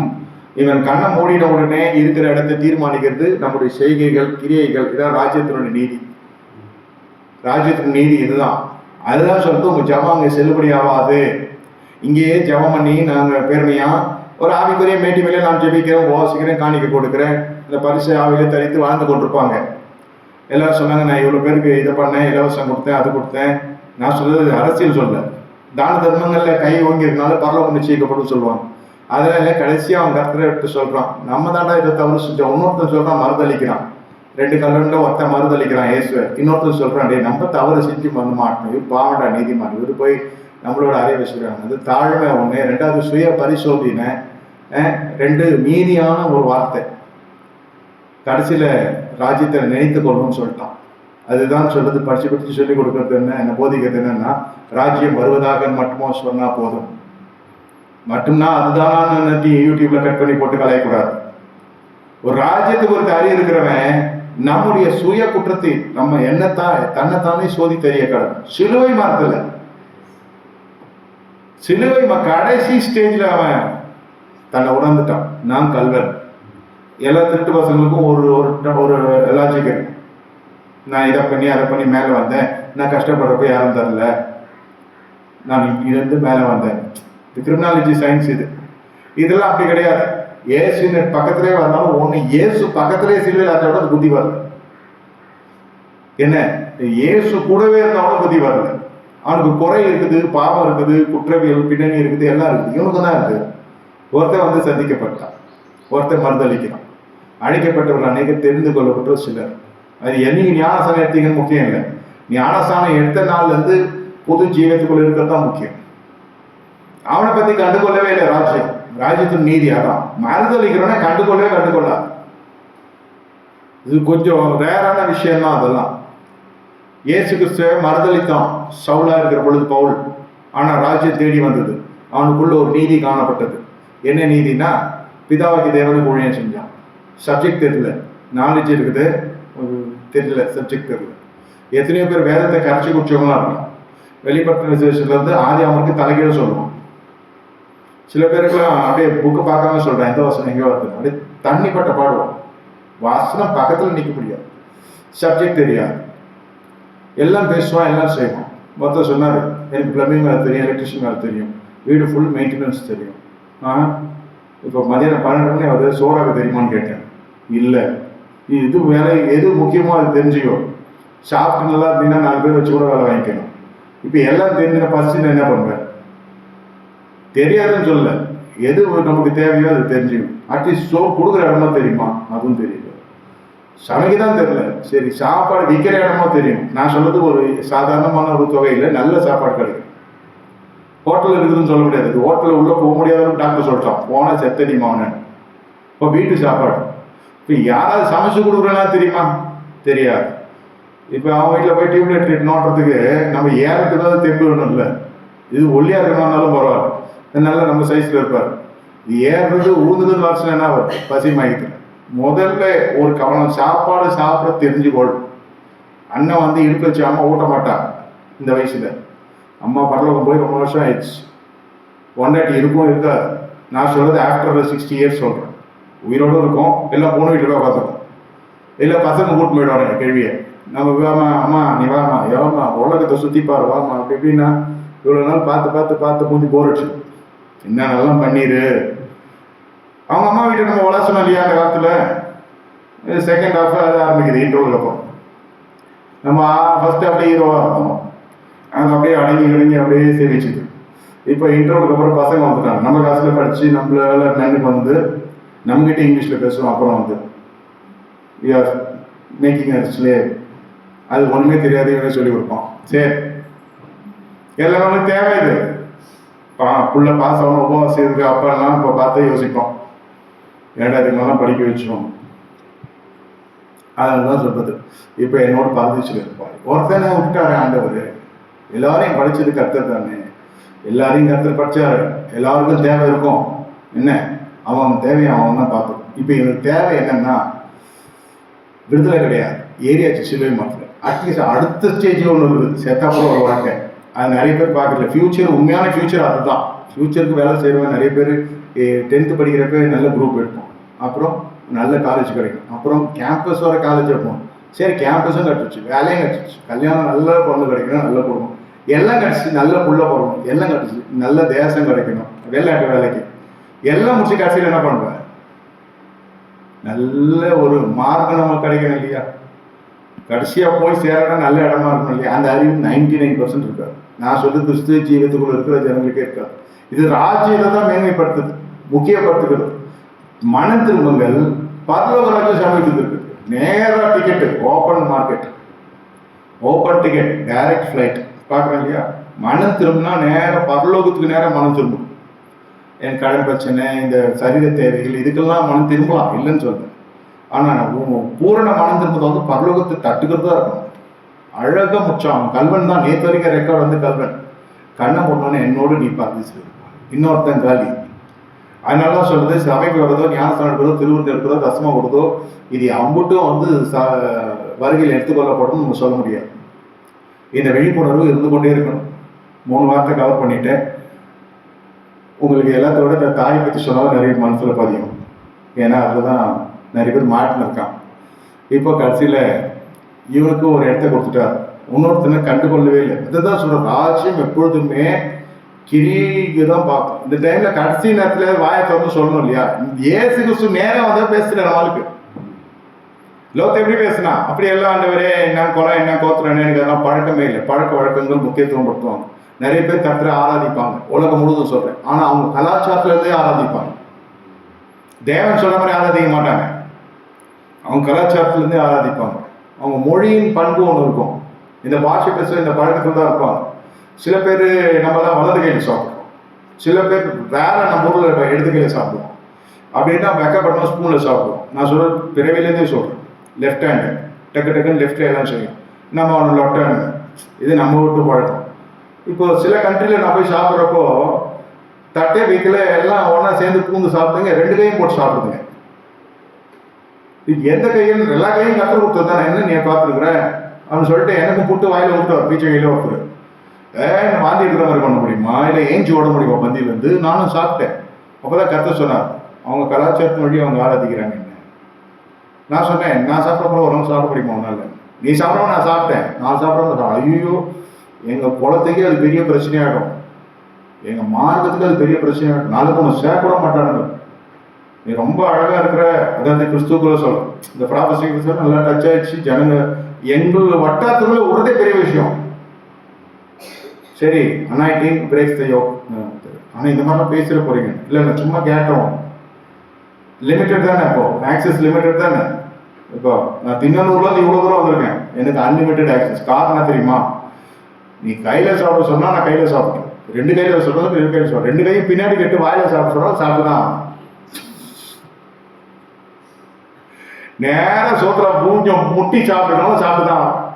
எனக்கு தெரியாது, இதுக்குள்ளதான் பயணம் பண்ண எனக்கு தெரியாது. எப்படி என் தேவன் நடத்துகிறாரோ அப்படியெல்லாம் நான் போய்கொண்டிருக்கேன். யூதனுக்கு யூதன் ஆகும், கிரேக்கனுக்கு கிரேக்கன் ஆகும், இப்படியே நான் போய்கொண்டிருக்கேன். அதனால எனக்கு நீ எதுவும் ஐடென்டிட்டி கிடையாது.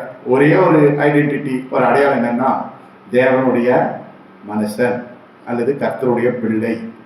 இது ஒண்ணுதான் எனக்கு அடையாளம் தவிர ஊழியத்துக்கு பேர் இருக்கும், ஒரு நியாயம் இருக்குல்ல இல்லையா. அதுதான் மற்றபடி இந்த பழக்கத்தை வச்சு ஒருத்தரை நம்ம அடையாளப்படுத்தக்கூடாது, அவமானப்படுத்தவும் கூடாது. இதுதான் இது. இப்போ கடைசியாக பார்த்தீங்கன்னாக்கா, கடைசியில் இப்போ மத்தேயு 27:46, ஏலி ஏலி லாமா சபக்தானி, தேவனே தேவனே ஏன் என்னை கைவிட்டீர். எவ்வளோ தூரம் அவர் பண்ணியிருக்கிறார்.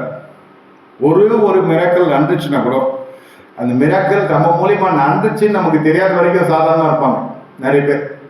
ஆனால் அந்த மிராக்கள் நம்ம மூலியமா தான் நடந்துச்சுன்னு தெரிகிறப்போ அதோட அலப்பறையே வேற, அதோடைய பப்ளிசிட்டியே வேற, அதோடைய அல்ட்ராசிட்டியே வேற. இப்போ ஒரு லெவல் போயிடுவாங்க, அடுத்த வாட்டி அந்த பாஸ்டர் போய் பார்க்குறப்ப அப்பாயின்மெண்ட் வாங்கணும், இது வாங்கணும், இல்லைன்னு டிஸப்பாயின்மெண்ட் ஆகி வரணும்.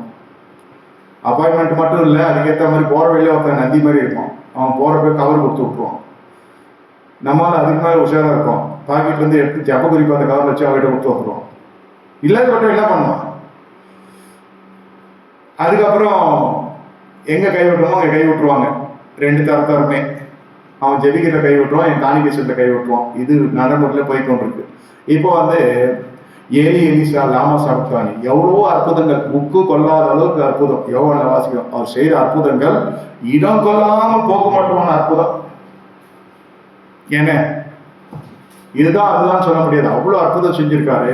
ஆனா எதுவுமே இந்த நேரத்தில் உதவல. உங்க கிரியைகள் கிறிஸ்து இயேசுக்குள்ள எவ்வளவு பெருசா இருந்தாலும் உங்களை கர்த்தரை அனுமதித்து கைவிட வேண்டிய சூழலை உண்டு பண்ணுவார். எவ்வளோ பண்ணணும், எவ்வளோ பிரச்சனை நானே பண்ணியிருக்கேன். என்னால் நீங்கள் விதையை நல்லா பர்மட் நல்ல நிலத்தில் விதைச்சிங்கன்னா மரம் வரும், மரம் நிழல் கொடுக்கும், அப்புறம் கனி கொடுக்கும், அது கீழே நம்ம கட்டில் போட்டு தூங்கலாம் தான் நான் சொல்லியிருக்கேன், இல்லைன்னு சொல்லி. ஒரு டைம் வரும், இங்கே தான் மரம் பார்த்தா கவர்மெண்ட் பிடிக்க போட்டுன்னு போயிருக்கும், பிடிச்சி கட்ட போகிறேன். அந்த மாதிரி ஆகிடுச்சு சுச்சுவேஷன். நல்லா தான் இருந்தான் பையன். அப்புறம் நான் ஃபர்ஸ்ட் டைம் சொன்னேன், மருமகன் நான் மாறிட்டான். இப்போ மருமகனும் மகன் மாதிரியே இருக்கா. மகன் மாதிரியே இருக்கான்னா நான் புரிஞ்சுக்கணும், அதுவும் சமைக்காது இதுவும் சமைக்காது.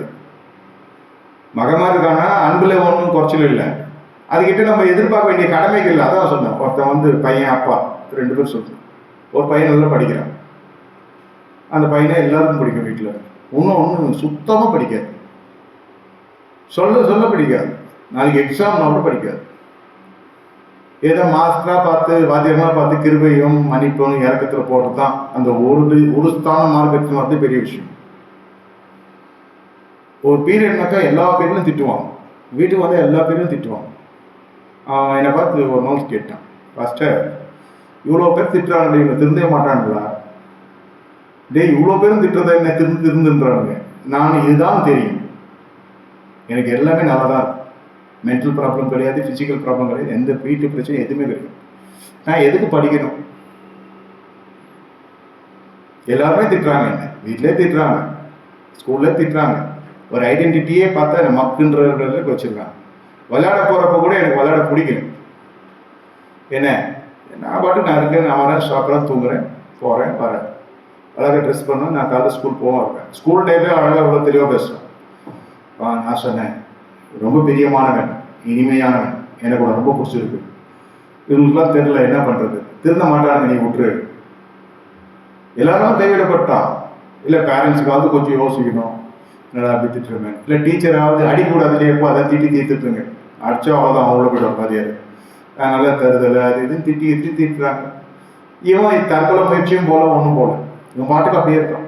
ஏன்னா எருமாட்டு மேலே மழை பெஞ்ச மாதிரி இருக்கு, நிறமோ கேட்டு பார்த்தாச்சு அவன் அசைகிற மாதிரி. எல்லாரும் கை விட்டாங்க. அதுதான் சொல்றேன், நல்லவனுக்கு நிறைய பேர் ஹெல்ப் பண்ண வருவான்.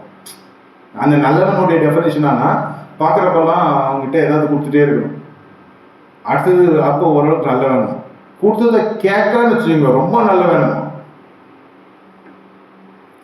சரி நேற்று தான் அவன் இதை கொடுத்தானே, திருப்பி கேட்கல, அடுத்த நம்மளே கூப்பிட்டு வர 5 கொடுத்தது 50 கொடுத்தோம்னா இவன் தான்டா எல்லாம். இவனை மாதிரி இவன் தெய்வத்தை நான் நேராக பார்க்குறேன்னே சொல்லுவான், தேவனை அறியாத. சபை உள்ள இந்த மாதிரி ஒரு ப்ராக்டிஸில் ஒரு விசுவாசம் இருந்தான்னா போதகர் எப்படி இருப்பார்? என் மடியில் இருந்தேன் அதெல்லாம் வாசிக்கிறேன் இல்லையா, பிதாவின் மடியில் இருந்தேன்னா அந்த மாதிரி ஒரு நட்டுவார், குமாரனை போல ஒரு நட்டுவார். அதுதான் கெட்டு குடிச்சவர் 2 விலகாது போகிறதுக்கான காரணம் இதுதான். இல்லை எதுக்கு சொல்றேன்னா, கைவிடப்படுறது நீதியாக நடக்கிறவங்க நிச்சயமா கைவிடப்பட்டுரும். யாரால?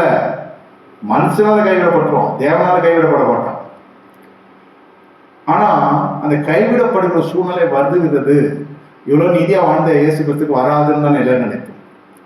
கர்த்தர் கைவிட மாட்டார். ஆனா மாம்சத்தின் கோரப்படி அந்த சிலுவையில வலி வேதனையில அவர் சொல்றார், தேவனே தேவனே ஏன் என்னை கைவிட்டு. மனுஷனாய் அவர் சொல்றாரு, தேவனே ஏன் என்னை கைவிட்டு. எல்லா தீர்க்கதரிசியும் வாங்க நீங்க பாத்தீங்கன்னா, பிதாவே இவர்களுக்கு மணியெல்லாம் சொல்ல மாட்டோம், போதும் கர்த்தாவே. நம்மளோட பவர்ஃபுல்லா இருந்தாக்கா, நம்மளோட கொஞ்சம் ஒரு ஆளுங்கட்சி வந்து நாளைக்கு ஈடி ஆளுங்கட்சி வந்தோன்னா போலீஸ் விட்டு காவல்துறை ஏவல்துறை ஆகும். இப்போ ஆளுங்கட்சியை யாரு இயக்கிறது?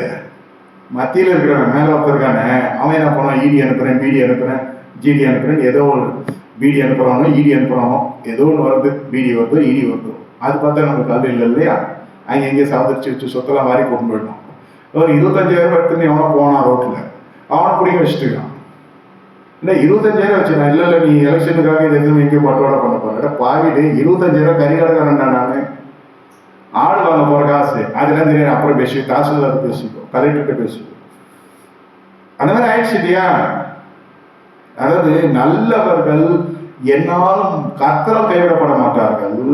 ஆனா அதே சமயத்துல மனுஷனால கைவிடப்பட மாட்டாங்கன்னே சொல்ல முடியாது, கைவிடப்பட்டுருவாங்கன்றதுதான் அவர் சொல்ல வர்றது. அப்போ தேவன் அனுமதிக்காம அது நடக்காதுன்னு சொல்லிட்டு சர்வசாதாரண மனுஷன் சொல்ல, ஆண்டவரே நீரனே கைவிட்டீரா.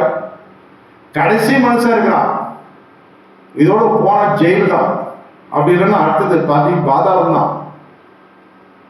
என்ன உழுந்து வார கிடையாது தான் அடுத்தது. யாருமே இல்லை, தூக்கி விடுறதுக்கு யாரும் எழுப்புறதா? அதான் வேதம் சொல்லுது, பாதாளத்திலும் நீ படுக்கை போட்டு அமர்ந்து கொண்டிருக்கு. நான் பாதாளத்துல போனவோட அங்கே நீ இருக்கிறீர்னு சொல்றதுக்கான காரணம், நீ விழுந்தாலும் நான் இருப்பேன், நான் நின்னாலும் அங்க இருப்பேன். ஆனால் ஒரு சூழ்நிலை வரும், எல்லாரும் கைவிடப்பட்ட போன்ற சூழ்நிலை. இந்த மாம்சம் ஒரு மனிதனா அவர் செய்கிற ஒரு பேசுற வார்த்தை, ஏலி ஏலி லாமா சபக்தானின்றது ரொம்ப கஷ்டமான ஒரு சூழ்நிலை. ஒருத்தருக்கு பொருளாதார பிரச்சனை வந்துடும், அப்ப எல்லாரும் கை விட்டுருவாங்க, பார்த்தாலே எதை கேட்க போறான்னு எஸ்கேப் ஆயிடுவாங்க. நோய் வந்துருச்சுன்னு வச்சுக்கோங்க. இந்த கொரோனா டைம்ல பெரிய தொழில் பேர் எனக்கு ஞாபகம் வரல, அவர் கொரோனா வந்துச்சுன்னு தனிமைப்படுத்திட்டாங்க. வந்துச்சோ வரலையோ அவர் பார்த்தாரு, யாருமே வரவும் இல்லை. எப்படி இருக்கும்? ஒரு 30 வருஷம் 60 வருஷம் ஒரு குடும்பத்துக்கு உழைச்ச ஒரு பெரிய மனுஷன், எத்தனை தலைமுறை எழுந்திருக்கும் 60 வருஷத்துல. அந்த ஒரு தனி மனுஷனுடைய ரெசிபி ஃபார்முலா தான் எட்டுக்கடை அல்வா. அது இது வரைக்கும் எட்டுக்கடை அல்வா. பாவம், அவர் வாழ்க்கையை இருந்து போச்சுப்பான், தூக்கு போட்டுட்டாரு, தற்கொலை பண்ணிட்டார். நோய் கொடுறேன் இல்லை, ஒரு மனிதனையுமே இல்லாம இவ்வளவு அன்பா நான் உங்களெல்லாம் எடுத்துட்டு வந்தேன். எத்தனை பேருக்கு அல்வா கொடுத்துருப்பார், சூழ்நிலை அவருக்கு அல்வா கொடுத்துருச்சு. அவர் செத்தே போயிட்டார் மனுஷன். நோய் வந்து சார்ந்த வேற. மனுஷன் நம்ம கைவிடப்படுறதை ஏற்றுக்கொள்ள முடியாது. நல்ல உத்தமி ஒரு அம்மா, உண்மையிலேயே உத்தமி, அது பேன தேவையில்லாத பழி சொல்லி இந்த மனுஷன் விவாகரத்து வாங்கறதுக்காக ஆள் வச்சிருக்கான்னு சொல்லி விவாகரத்தை ஜெயிச்சுட்டான். அந்த அம்மா அப்படியே நில குறைஞ்சி ரொம்ப உடஞ்சிட்டு தான். என் நேரம் தெரியாது. நான் இதே தான் சொன்னேன், கத்தவங்களை கைவிட மாட்டேன், மனுஷன் கைவிட்டான், விடுங்க சிஸ்டர். கொஞ்ச நாள் நம்ம இந்த விஷயத்தை செத்தே போச்சு, பரலோகத்தில் இருக்கு. ஆனால் இந்த மனுஷன் ஏதோ ஒரு பெண்ணை மனசில் வச்சுன்னு இந்த மாதிரிலாம் ஒரு ப்ராஜெக்ட் கிரியேட் பண்ணி அதை விவாகரத்து வாங்கி அந்த பொண்ணோட வாழ போயிட்டேன். அப்புறம் ஒரு தெருவில் என் கார் போயிட்டு ஒரு கும்பல் காரை விட்டு இறங்கிப்போ என்ன கும்பல்னு பார்த்தா ஒரு 4 பேர் சேர்ந்து அடின்னு அடிக்கிறாங்க. ஒருத்தர் யாருன்னு பார்த்தா நம்ம ஆள் விவாகரத்து வாங்கினாரே பிரதர். அவரு டேய் விடுங்களா, யாரா இது? என்னை பார்த்தா போலீஸ்ன்னு வச்சுட்டான். ஃபர்ஸ்ட் ஹைட்டு வெயிட்டுக்கும் ஒருத்தர் வந்து இறங்குறாருன்னு கூட்டம் கலந்துச்சு. என்னடா இதுன்னு உரிமையாக அதிகாரமாக கேட்குற அதிகார துணியாக தெரிஞ்சிச்சு. பார்த்தேன் நம்ம பாஸ்டர்னா திருப்பி அறிவு மறுபடியும் அப்படியே சும்மா இருக்கலாமா? பாஸ்டர் சோத்திரம்னா மறுபடியும் அடிக்க ஆரம்பிச்சிட்டாங்க. பாஸ்ட் தாண்டா அவர் போலீஸ் இல்லைன்னு சொல்லி அடிச்சானுங்க. அதுக்கப்புறம் டெய்லியா விடுங்கடா, பாதிரியாராகவே சொல்கிறேன், விடுங்கடா, என்னத்துக்கிட்ட அடிக்கடி சொல்லிட்டு அடிக்கிறா. என்ன வேலை பண்ணான்னு தெரியுமாங்க? இவர் ஆசாசியாக போய் கல்யாணம் பண்ணது வேற ஒருத்தர் முடிஞ்சாரு. அப்போ புருஷன் முன்னாடிக்குள்ள ஏதோ ஒரு கரமுறைனா ஆயிடுச்சிருக்கு, கேப் கொடுத்துருச்சு, இவன் போய் கல்யாணம் பண்ணிட்டான். இது விவாகரத்துப்படி அதை கல்யாணம் பண்ணான். இப்போ ஒரு குடும்பம் நடத்திருக்கான். அந்த புண்ணியவதியாவது சொல்லலாம் இல்லையா, என்ன கல்யாணம் ஆயிடுச்சு, இப்போ புருஷன் என் டைம் வருவான்னு சொன்னால் இவன் பயந்துருவான் இல்லையா, அதனால அது சொல்லாமல் அது ஓட்டிருக்கு. கடைசியில் வந்தோடனே நம்ம யோசிப்பு போத்தி போகிற மாதிரி ஆயிடுச்சு. அது ஐயோ இவன் இந்த சசனம் நம்ம பார்த்தோம் அந்த மாதிரி சொல்லிடுச்சு. எல்லாம் காசை வாங்கிட்டு வரைக்கும் நல்லா சாப்பிட்டுட்டு ஜோடியாக சுற்றிட்டு திடீர்னு புதுசுனா நேராக வீட்டுக்குள்ள வந்துட்டோன்னே, ஐயோ இவன் இந்த அந்நியன் என்னை சரசம் பண்ண பார்த்தான், இது எதிரேன்னு சொன்ன மாதிரி, இது யாரும் தெரியல, இந்த கிறிஸ்டின் வந்து என்கிட்ட விளையாட பார்த்துட்டாரு. ஐயோ அப்படியா, நம்ம தடியா இருந்தால் மட்டும் என்ன, நம்ம பிரிஞ்சுக்கோமா அப்படின்னு ஒன்னே, அவ்வளோதான். எல்லாரும் சேர்ந்து டம்மு டம்முன்னு அடி. ஏண்டா இதுக்காக அந்த பொண்ணை விவாதத்து பண்ணி அவர் செத்தே போய் பார்க்கலாம் போயிட்டார். எவ்வளோ அசிங்கம் இது. அப்புறம் மெதுவாக சொல்றாரு, அடியெல்லாம் வாங்கினான். நான் அரசு ஊழியர் இருந்தோன்னா எல்லாரும் பயந்துட்டாங்க. நீதித்துறையில் இருக்கிறது தெரியுமா, நான் ஒன்றும் எல்லாரும் பயந்துட்டாங்க. எந்த துறையில் இருந்தாலும் சரி, உனக்கு போச்சு வாழ்க்கை, அவ்வளோதான். சரி காரில் ஏற்றி டிஃபன் வாங்கி கொடுத்து அதை அடிச்சதெல்லாம் என்ன பண்ணுறது, பாதிரியார் இல்லையா, நம்ம கைவிட்டு போக முடியாது. அது நல்லபடியாக ஆம்புலன்ஸ் மாதிரி என் காரை எனக்கு யூஸ் ஆச்சு. இவர் எடுத்துமே ஃபர்ஸ்ட் எய்ட்லாம் பண்ணி எடுத்து போய் வீட்டில் விட்டு, இனி அந்த வீட்டுக்கு நான் போக மாட்டேன், இயேசுவின் நாமத்தில் என்ன. சரி அப்போ நான் நிறைய வேலை எனக்கு நான் கிளம்புறேன்னு சொல்லிட்டு வந்தேன். இந்த மாதிரி தான் மனுஷன் கைவிட்டாலும் கர்த்தர் நம்ம கைவிட மாட்டார். ஆனால் இது வந்து தெரியணும் எல்லாருக்கும். என்னை யாரும் கைவிட மாட்டாங்க, என் பிள்ளைய நல்லா வளர்த்துருக்கேன். பிள்ளை தானே போத கைவிடுவான். பிள்ளை வந்தோடனே பொண்ணு இல்லை. இப்போ ஆம்பளை பசங்களாக இருக்கிறவங்க என்ன சொல்கிறாங்க, எனக்கு மட்டும் ஒரு பொண்ணு இருந்தால் என்னை பாசமாக பார்த்துருப்பா, ருசியை சமைச்சு கொடுத்துருப்பா. இல்லைன்னா இந்த மாதிரிலாம் நம்ம கற்பனை ஓடும். பிள்ளை இருந்தால் அதுங்க கடாங்க எதுக்கு ஓடணும், இது கண்ணுக்குட்டியாக இருக்கும் பொண்ணு. அது கண்ணுக்குட்டியும் இல்லை, மான்குட்டியும் இல்லை, பன்னிக்குட்டி மாதிரி தான் எல்லாம் இருக்கு. நமக்கு பார்த்தது எப்படி இருக்கும், நம்மளை பார்த்தா நம்ம அதை எடுத்துக்கணும். அப்பா அவங்களுக்கெல்லாம் பிள்ளைங்க மார்க் நல்லா எடுக்கணும்னா, ஆம்பளை பிள்ளைங்க மார்க்கெல்லாம் ரொம்ப கோவம் அச்சு நொறுக்குறாங்க ஒரு காலத்தில். ஆனால் நான் வண்டி கொஞ்சம் சீசன் ஆகிட்டேன் இந்த விஷயத்தில். ஆனால் எனக்கு அது மாதிரி அமையலை. நொறுக்குற அளவுக்கு எல்லாம் நல்லாவே படிச்சிச்சு பசங்க, அம்மா மாதிரி போகிறது. நமக்கு இன்னும் எதிர்பார்த்தோம், எல்லாமே கரெக்டாகவே ஆயிடுச்சு. அப்போது நான் சொன்னேன், உன் பையன் தானடா, என் ஃப்ரெண்டோட பையனை போட்டு நோக்குறான். என் ஃப்ரெண்டு சொன்னேன், நீ நான் அப்துல் கலாமா, அப்துல் கலாம் பையன் ஃபெயில் ஆகிட்ட மாதிரி பேசுகிறேன். அவன் பேரை சொன்னான். அவன் பையன் மாதிரி தான் இருப்பான். மார்க் எடுக்கணுன்றது உன் ஆதங்கம், ஃபீஸ் கட்டணுன்றது உன்னோட பேராசை. அவன் தகுதி இருந்தால் நீ பார்க்க மாட்டேன். இன்ட்ரெஸ்ட் எல்லாம் பசங்க இன்ட்ரெஸ்ட்க்கு ஏற்ற மாதிரியும் படிக்க வைக்க முடியாது. அது 16 வயசுல என்ன தெரியும், 17 வயசு என்ன தெரியும். ஒரே இன்ட்ரெஸ்ட், என்ன இன்ட்ரெஸ்ட், வாலிப சோகம் தான் இன்ட்ரெஸ்ட். கூட படிக்கிறாங்கன்னா அவனுக்கு கற்றுன்னு போயிருப்பான். அவன் படிக்கிறான்ட்டு இவன் போவான். என்ன அவன் படிப்பான், நைட்டெல்லாம் படிப்பான், காலையிலேருந்து எழுதுவான். பகலெல்லாம் ஏசு ஊழியம் தான், நைட்டெல்லாம் ஜெபம் பண்ணான் இல்லையா. அது மாதிரி எல்லாரும் செய்ய முடியுமா? இல்லை ஒருத்தர் எடுக்கிற மாதிரி ஒருத்தர் எடுக்க முடியுமா? சபையில ஒரே பிரசங்கம், ஸ்கூல்ல ஒரே பாடம் எடுக்கிறாரு, வாத்தியாரும் ஒருத்தர், பாஸ்டரும் ஒருத்தர். கிட்டத்தட்ட சொல்றேன் 40 கரெக்டாக தசமம் கொடுக்குதுன்னு சொல்றேன். ஆனால் எல்லாம் ஒரே சீராக கொடுக்குதா? அதனால தான் அந்த காலத்தில் பொதுவாக இருந்ததுன்னா சபை காலி ஆயிடுச்சு. சகலமும் அவ்வளோ பொதுவாக இருந்ததுன்னா அது பயமாகவே ஆயிடுச்சு. உழைச்சி சாப்பிட்றவங்களுக்கும் சரி, ஊதாரித்தனமாக இருக்கிறவங்களும் சரி, சோம்பேறியும் சரி, எல்லாம் சேர்ந்து பிரியாணி சாப்பிடணும். இல்லை நல்லா உழைக்கிறவங்க கூட ஒரு நாள் கஞ்சி தண்ணி குடிக்கணும். அதனால தான் அந்த அனனியா சாப்பிட்ற மேட்ருக்கு அப்புறம் சகலமும் பொதுவாக இருக்கிறதே போயிடுச்சு சபையை விட்டு. சகலம் பொதுவாக இருக்கிறது வந்து பாஸ்டர் தான் இப்போ பொதுவாக இருக்கிறார். இப்போ அவர் பொதுவாக இருக்கிறது பெரிய விஷயமா இருக்குது. பாஸ்டர் சபைக்கு பொதுவாக இருக்கிறாருன்றது, அந்த மாதிரி பாஸ்டர் கிடைச்சா விட்டுறாதீங்க, கண்ணில் ஊற்றி கையில் வச்சுக்கோ, பிடிச்சி வச்சுக்கணும். எந்த தேசம் போனாலும் சரி. ஏன்னா அது பொதுவாக இருக்கிற பெது உரிமையாக தான் வந்தது, ரொம்ப பொது உரிமையாக தான் வந்துச்சு. அதுக்கப்புறம் எடுப்பார் கைவழியாக மாறிடுச்சு. சூழ்நிலை, சந்தர்ப்பம், பில்டிங் கட்டுறோம், தசபாகம், தேவைகள் அவனை அப்படியே உருக்கொலையை செஞ்சிருச்சு. மார்க்கெட்டிங் மாதிரி ஆயிடுச்சு. இப்போ 4 பேர் பார்த்தா 4 காசு தேர்ன்ற மாதிரி ஆயிடுச்சு. அப்போ 4 பேரை போய் பார்க்கறதுக்கு எவ்வளோ சொல்லுது, யாரை பார்க்குறது, நம்மளே தேடி வருதுங்க பார்க்க. அப்போ ப்ராஸ்பரஸ் பீப்புள்னு ஒன்று வந்துடும். ஒன்று வந்து பக்கம் இல்லாத சிலது இருக்கும். சிலது பாவம் என்னாலும் ஏழைகள் இடத்துல இருக்கிறார்கள். எதிராவது ஏழையா இருப்பான், பட்சத்துல ஏழை இருப்பான், பணத்துல ஏழை இருப்பான். சரி, இந்த இடத்துலலாம் மேனேஜ் பண்ணுறதுக்கு வந்து பொது உடைமையாக இருக்கிற போதகர் பெரிய விஷயம், பெரிய விஷயம். இதெல்லாம் சபை கூட கை விடுறதுக்காக சொல்கிறேன். அதனால நல்லா ஊழியம் பண்ணலாம், ஆனால் கொடுக்கக்கூடிய சூழ்நிலை இருக்கான்னு பார்க்கணும் அப்படின்னு சொல்லும் நிர்வாகம். நல்ல பிரேயர் வாரியரு, ஆனால் பேயரா அது பாரு. டோனருன்னு ஒன்றும் கிடையாது. நம்ம செய்யறது ஆண்டவருக்கு ஒரு ஊழியம், கர்த்தர் தேவை சந்திப்பார். இப்படிதான் வந்துச்சு ஆரம்பம். அதுக்கப்புறம் பில்டிங், இன்ஃப்ராஸ்ட்ரக்சரு, ஆர்கனைசேஷன், செட்டப் அப்படிலாம் வந்து எல்லாரும் சம்பளம் விடுவோம். சரி நம்ம எல்லாம் விசுவாசத்தில் இருப்போம்னா அடுத்த நாள் மேடையில் நான் தான் நிற்கணும்.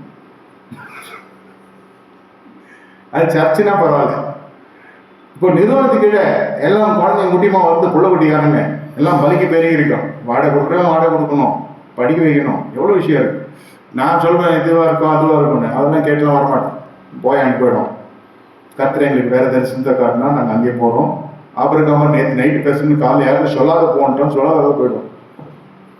சமணம் கரெக்டாக வருதுனாக்கா எங்கே இருக்கணும்னு கர்த்தர் உங்களை காட்டினார், நடத்தினார், ஏவினார், தாவினார்னு நீங்கள் அவ்வளோ பார்ப்போம். இது நடக்கிறது தானே. இது மனுஷன் கைவிடுவான்றதுக்காக சொல்ல வர. அடுத்தது யோவான் 19:28, தாகமாக இருக்கிறேன். இதுதான் சபை சம்மந்தப்பட்ட மேட்டர்லாம். ஆத்தும தாகம், தாகமாக இருக்கிறேன். அந்த டைமில் என்ன பண்ணுறாங்க, தாகமாக இருக்கிறோன்னே. ஆனால் உண்மையிலே தாகம், மனசு தாகமாக இருந்துச்சு. வறட்சி, அடி, உத எல்லாம் பட்டு சரின்னு கீழே பட்டுச்சு. கடைசி கொஞ்சம் தண்ணியாவது கொடுங்களா அப்படின்னா என்ன பண்ணுறானுங்க, காடி எடுத்து கொடுக்குறாங்க. காடினா கசப்பான பிச்சு, கசப்பு. கீமோதெரபி கொடுக்குறப்போ எனக்கு இல்லை சொல்கிறேன், பாவம் பேஷண்ட்ஸு விசுவாசின்னு சொல்லுவாங்க, ஐயா கீமோதெரபி வாயில் ஓரளவு கொடுக்குறப்போ ரொம்ப கசப்பாக இருக்கு ஐயா, ரொம்ப கசப்பாக இருக்கு. சரிட்டு அது கீமோதெரபி போச்சுன்னா முடியெல்லாம் போட்டிடும், மொட்டையாக உட்காந்து. அதை பார்க்கவே வெக்கமாக இருக்கும். நல்ல கடல் முடியோடு இருந்து அப்படியே கம்பீரமாக பார்த்த முகங்கள்லாம் பார்த்தீங்கன்னா, கீமோதெரபி கொடுக்குறது உங்களுக்கு போய் ப்ரே பண்ணுறப்போ பார்த்தோன்னே கதறி அழுவான். எனக்கும் கஷ்டமாக இருக்கும். எப்படி இருந்த சிங்க மாதிரி இருந்த ஜனங்க எப்படி ஆயிட்டாங்க, சுருங்கிடுச்சு பாடி. ஆனால் அது கூட பிரச்சனை இல்லை, வாய் கசப்பு இருக்கும். இந்த கீமோதெரபி மட்டும் கொடுக்கக்கூடாது, இந்த வியாதி மட்டும் வரக்கூடாது. என் தகப்பன் அந்த வியாதியிலிருந்து என் தேவனாய் கர்த்தர் சுகம் கொடுத்தோம்.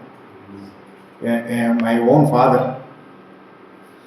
has gone through this ailments, God healed him. அப்படிதான் இயேசுநாதர் என் வீட்டுக்கு வந்தார்.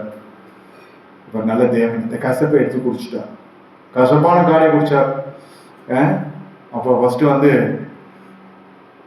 கர்த்தருடைய ஆசீர்வாதம், அந்த கசப்பை கொடுக்குறாங்க. வெள்ளை போலத்தை கொடுக்குறாங்க. வெள்ளை போலன்றது வந்து அது ஒரு நல்ல ஒரு பிராண்ட், அது நல்ல ஒரு ட்ரிங்க். கசப்பான காடி தான் வேணும்னு அவரே வந்து வெள்ளை போலத்தை மறுதளிச்சுனால கசப்பான காடி கொடுத்தாங்க. வெள்ளை போலன்றது வந்து அது ரொம்ப கசப்பு இல்லாதது, கசப்பற்றது, அது சாதாரண. இந்த ஏன் இந்த கசப்பான காடியை குடிச்சாருன்னா, அந்த காலத்தில் என்ன ஆமத்தில் வாசிக்கிறோம், கணவன் மனைவி பிரச்சனை வந்தால் சபைக்கு வரும். இப்போ கோர்ட்டு போலீஸ் ஸ்டேஷன் போகிறாங்க. அதெல்லாம் சொன்ன முதல்ல பொது உடமையான பாஸ்ட் கிடைக்கிறது கஷ்டம், தசமாத்தில் செஞ்சிருவாங்க, சாஞ்சிருவாங்க, கொடுக்குறவங்க பக்கம் போய் நின்றுவாங்க. ஏன்னா அப்போ ஒரு காலம் இருந்துச்சு, பெண் வீட்டு பாஸ்ட்டு, பெண் மகன் வீட்டு மணமகன் பாஸ்ட், மாப்பிள்ளை பாஸ்ட்டு, பொண்ணு பாஸ்ட் இருந்துச்சு, கணவன் பாஸ்ட்டு, மனைவி பாஸ்ட் இருந்துச்சு. இந்த பொண்ணு வீட்டு பாஸ்ட்டு பொண்ணுக்கு சாதகமாக பேசுவாங்க, கணவனுக்கு சாதகம் பேசு கணவன் வீட்டு பாஸ்ட் இருந்துவாங்க. இப்போ அப்படிலாம் இல்லை, தசமம் பாஸ்ட் ஆகிட்டாங்க. இப்போ எது எங்கே சமாளிச்சாலும் சரி, தசமம் எது கரெக்டாக கொடுக்குதோ, அதிகமாக இருக்குதோ அது பக்கம் போயிடுவாங்கன்ற அளவுக்கு நாட்டு நடப்பு வந்ததுனால இந்த படுகொலைக்கெலாம் வேணாம், நாங்கள் போலீஸ் ஸ்டேஷன்லேயே பார்த்துக்கிறோம், இன்ஸ்பெக்டர் பார்த்துக்கிறோம், அங்கேயே காப்பம் கட்டிக்கிறோம், நாங்கள் கோர்ட்டுக்கு பார்த்துக்கிறோம், வக்கீலுக்கு கொடுத்துக்கிறோம், இப்படி போயிட்டாங்க. இப்போ இந்த இடத்துல தாகமாக இருக்கிறேன்னு அந்த காலத்தில் இந்த மாதிரி புருஷ மண்டாடி பிரச்சனை வந்துச்சுன்னா பிரமாண காலத்தில் சொல்கிறேன், சந்தேகம் வரும் புருஷனுக்கு, கொண்டாட்டி நடத்த சரியில்லைன்னு. இப்போ இருக்கிற மாதிரி தான். அப்போ நேராக ஆசாரன்கிட்ட கூப்பிட்டு வரணும். ஆசார் என்ன பண்ணணும், ஆசருக்கு கொடுத்த வாசல் இருக்க மண்ணை எடுத்து ஒரு கலசம் தண்ணீர் எடுத்து அந்த தண்ணியும் மண்ணுக்கு மிக்ஸ் பண்ணி அந்த மாதிரி கொடுத்துருவோம், நீ குடிக்கணும். என்னாமத்தில் இருக்கு படிச்சு பாரு, எங்கே இருக்குன்னு நான் சொல்ல மாட்டேன், இன்னைக்கு ஒரு நாளாவது என்னாம பாரு. அதை குடிச்சோன்னா நமக்கு என்ன ஆகுனாக்கா எஃபெக்ட், வயிறு ப்ரெக்னென்ட் மாதிரி ஆகிடும், வயிறு புண்ணா வந்துடும், இடுப்பு சோம்பிடும். அப்போ ஜாதிகளுக்குள்ளே தப்பு பண்ணினாக்கா எல்லாருமே தீட்டுன்னு பார்க்குற போய் சொல்கிறோம். இது ஆசாரியனால் உண்டாக்கப்பட்ட ஒரு நியாய தீர்ப்பு. அந்த ஒரு நல்லவராக இருந்தாக்கா எதுவுமே நடக்காது, அதோட அவர் தாண்டி அதோட வாழ்க்கையை மூஞ்சிடும். உலகத்தையே தெரிஞ்சு அவன் தீட்டானவன், அவள் பிடிச்சி போனாலோ பிடிக்காத போனாலோ இந்த மாதிரி பப்ளிசிட்டி ஆச்சுனாக்கா பார்க்குற இடத்துலலாம் அவளை பதார்த்தம் ஆக்கிடுவானுங்க. அவங்ககிட்ட போகிற நீ அவைலபிள் இல்லையா, நீங்கள் வந்து விற்பனைக்கு வந்துடுச்சு சரக்கு, அப்போ எல்லாரும் அதை பயன்படுத்த தான் பார்ப்பாங்க. அது மாதிரி ரொம்ப கஷ்டத்துலலாம் இருந்துச்சு. அதான் தப்பு பண்ணாதுன்னா உனக்கு எதுக்கு இந்த பிரச்சனை, ரொம்ப ஸ்ட்ரிக்டாக இருந்த காலம் அது. இந்த கசப்பை எடுத்து கற்று குடிச்சு குடும்பத்தில் இருக்கிற கசப்பை எடுத்து போட்டார், அப்பயாவது பரவாயில்ல. இப்போ குடியேறதுக்கு முன்னே அப்படிதான் இருக்குதுங்க எல்லாம். அப்போ வந்து அந்த கசப்பான பிச்சை காடியை குடிச்சதுனால தான் வயிறு முன்னாடி வந்துடும், வழிப்பு சும்பிடும், ஸ்ட்ரக்சரே ஒரு மாதிரி இருக்கும். இப்போ வந்து உடல் பருமன்ற ஒரு வியாதி வந்து எல்லாருக்குமே வியாதி இல்லை, அது ஒரு கோளாறு. உணவு கட்டுப்பாடுல உணவு பருமன் வந்து எல்லாமே ஆண் பெண் எல்லாமே வயது முன்ன தள்ளி போய் தான் இருக்கு. எதுவும் வந்து இழைச்சது இல்லை, சளிச்சது இல்லை. எதனால எல்லாமே பாவம் உள்ளதுன்னு நம்ம சொல்ல முடியாது. எதுக்கு சொல்ல வரணும், அந்த கசப்பான பிச்சிலும் பாவகட்டில் ஏகப்பட்டிருக்கிறார் பவுல் சொல்லுகிறார். மனம் திரும்பாம ஞானஸ்தானம் எடுத்தோன்னே திடீர்னு தேவசபத்தில் வந்து பணத்தை வச்சு பிசினஸ் பண்ண வந்துட்டான் வரங்கல. அப்போ அவனை பார்த்து சொல்றது பேருக்கு சொல்றாரு, நீ கசப்பான பிச்சையிலும் பாவகட்டில் அகப்பட்டு நான் காண்கிறேன், நீ இருந்து வேண்டுதலை கர்த்தர் ஒரு மன்னித்து ஏற்றுக்கொள்ளலாம், கர்த்தர்கிட்ட மனம் திரும்பு அப்படின்னு சொல்லிட்டு கடிந்து கொள்றார். இது ஒரு பிச்சை. பணம் பணம் பணம், இது சந்தேகம். குடும்பத்துக்குள்ள நடக்கிற காரியம். இந்த குடுக்கல் வாங்க எல்லாருக்கும் பணம் தேவைதான், இல்லைன்னு சொல்றேன். ஆனா இந்த கசப்பு வேணாம். பணத்தால கசப்பு வேணாம், ஒருத்தரோட நன்னெடுத்தால கசப்பு வேணாம். கிருபையா கர்த்தர் என்ன மன்னிச்சார், சரி ஏதோ ஒன்று நடந்துட்டு இருந்தாலும் நம்ம என்ன செய்யணும், சிலுவையை நோக்கி பார்த்து நம்ம கர்த்தரை நோக்கி பார்த்து நம்ம வாழ்க்கையை நடத்துகிற ஜனங்க. அதனால நம்ம அப்படி மன்னித்து போகணும். தாகமா இருக்கிறேன், வெள்ளை கொடுத்த நிராகரிச்சுட்டு கர்த்தர் கசப்பான காடியை குடிச்சதுக்கு ஒவ்வொருவருக்காக அந்த நான் மரணத்தை ருசி பார்க்கிறேன். ஒவ்வொருத்தருடைய வியாதி கீமோதெரபி விட்டுருங்க, சாதாரண மெடிசன் கொடுக்குறப்பவே கண்ணெல்லாம் வெளில வந்துடும். போடாத நம்ம மாதிரி ஆட்கள் சொல்றோம். மெடிசன்னா என்னன்னு தெரியாம வாழ்ந்த ஜனங்களுக்கு ஒரு 5 மாத்திரை கொடுத்து போடுன்னா ஒவ்வொன்றுக்கும் தண்ணி குடிப்போம். ஒரு மாத்திரை கொடுத்து தண்ணி குடிக்கிறோம், மொத்தமா போட்டு குடிக்கிறவனும் இருக்கான். ஏன்னா நான்லாம் மாத்திரை போட்டோன்னு பக்கத்தில் ஒரு ஸ்வீட் வச்சு பார்த்துட்டு சாப்பிட்றோம். இது சின்ன வயசு பழக்கம் சொல்றோம். அதுக்கப்புறம் பக்கத்தில் நறுக்குன்னு தள்ள கொட்டுவாங்க அந்த காலத்துல எங்கள் ஆயா. அடிக்கடி சோறோம், எதுனா ஸ்வீட் சாப்பிட்ற அது கசப்பு, சின்ன கசப்புக்கு அப்படி. இப்போ சுத்தமாக நமக்கு அந்த அனுபவம் வரக்கூடாதுன்னு தான் கர்த்தர் இந்த கசப்பான காரியை குடிக்கிறதுக்கு தாகமாக இருக்குன்னு கேட்டு வாங்கி குடிச்சார். வெள்ளை கோலம் கொடுக்கப்பட்டது, நீங்கள் வேதத்தில் போய் பார்த்தா இருக்கும். ஆனால் அதை நிராகரிச்சிட்டா, அது வேணாம், இது திராட்சை ரசத்துக்கு ஒத்ததாக இருக்கும். களி கூத்தலுக்காக நான் ஏறல சிறுவேன், நான் கசப்புக்காக ஏறி இருக்கிறேன். வாழ்க்கை கசந்து இருக்கிறவர்களுக்காக ஏறி இருக்கிறேன். சுகமா இருக்கிற ஆலயத்துக்கு வர்றது இல்லை. வாழ்க்கையில ஏதோ தாறுமாறான ஒரு சூழ்நிலை வருகிறது, நாங்களே எங்களே எடுத்துக்கொள்ளுங்க.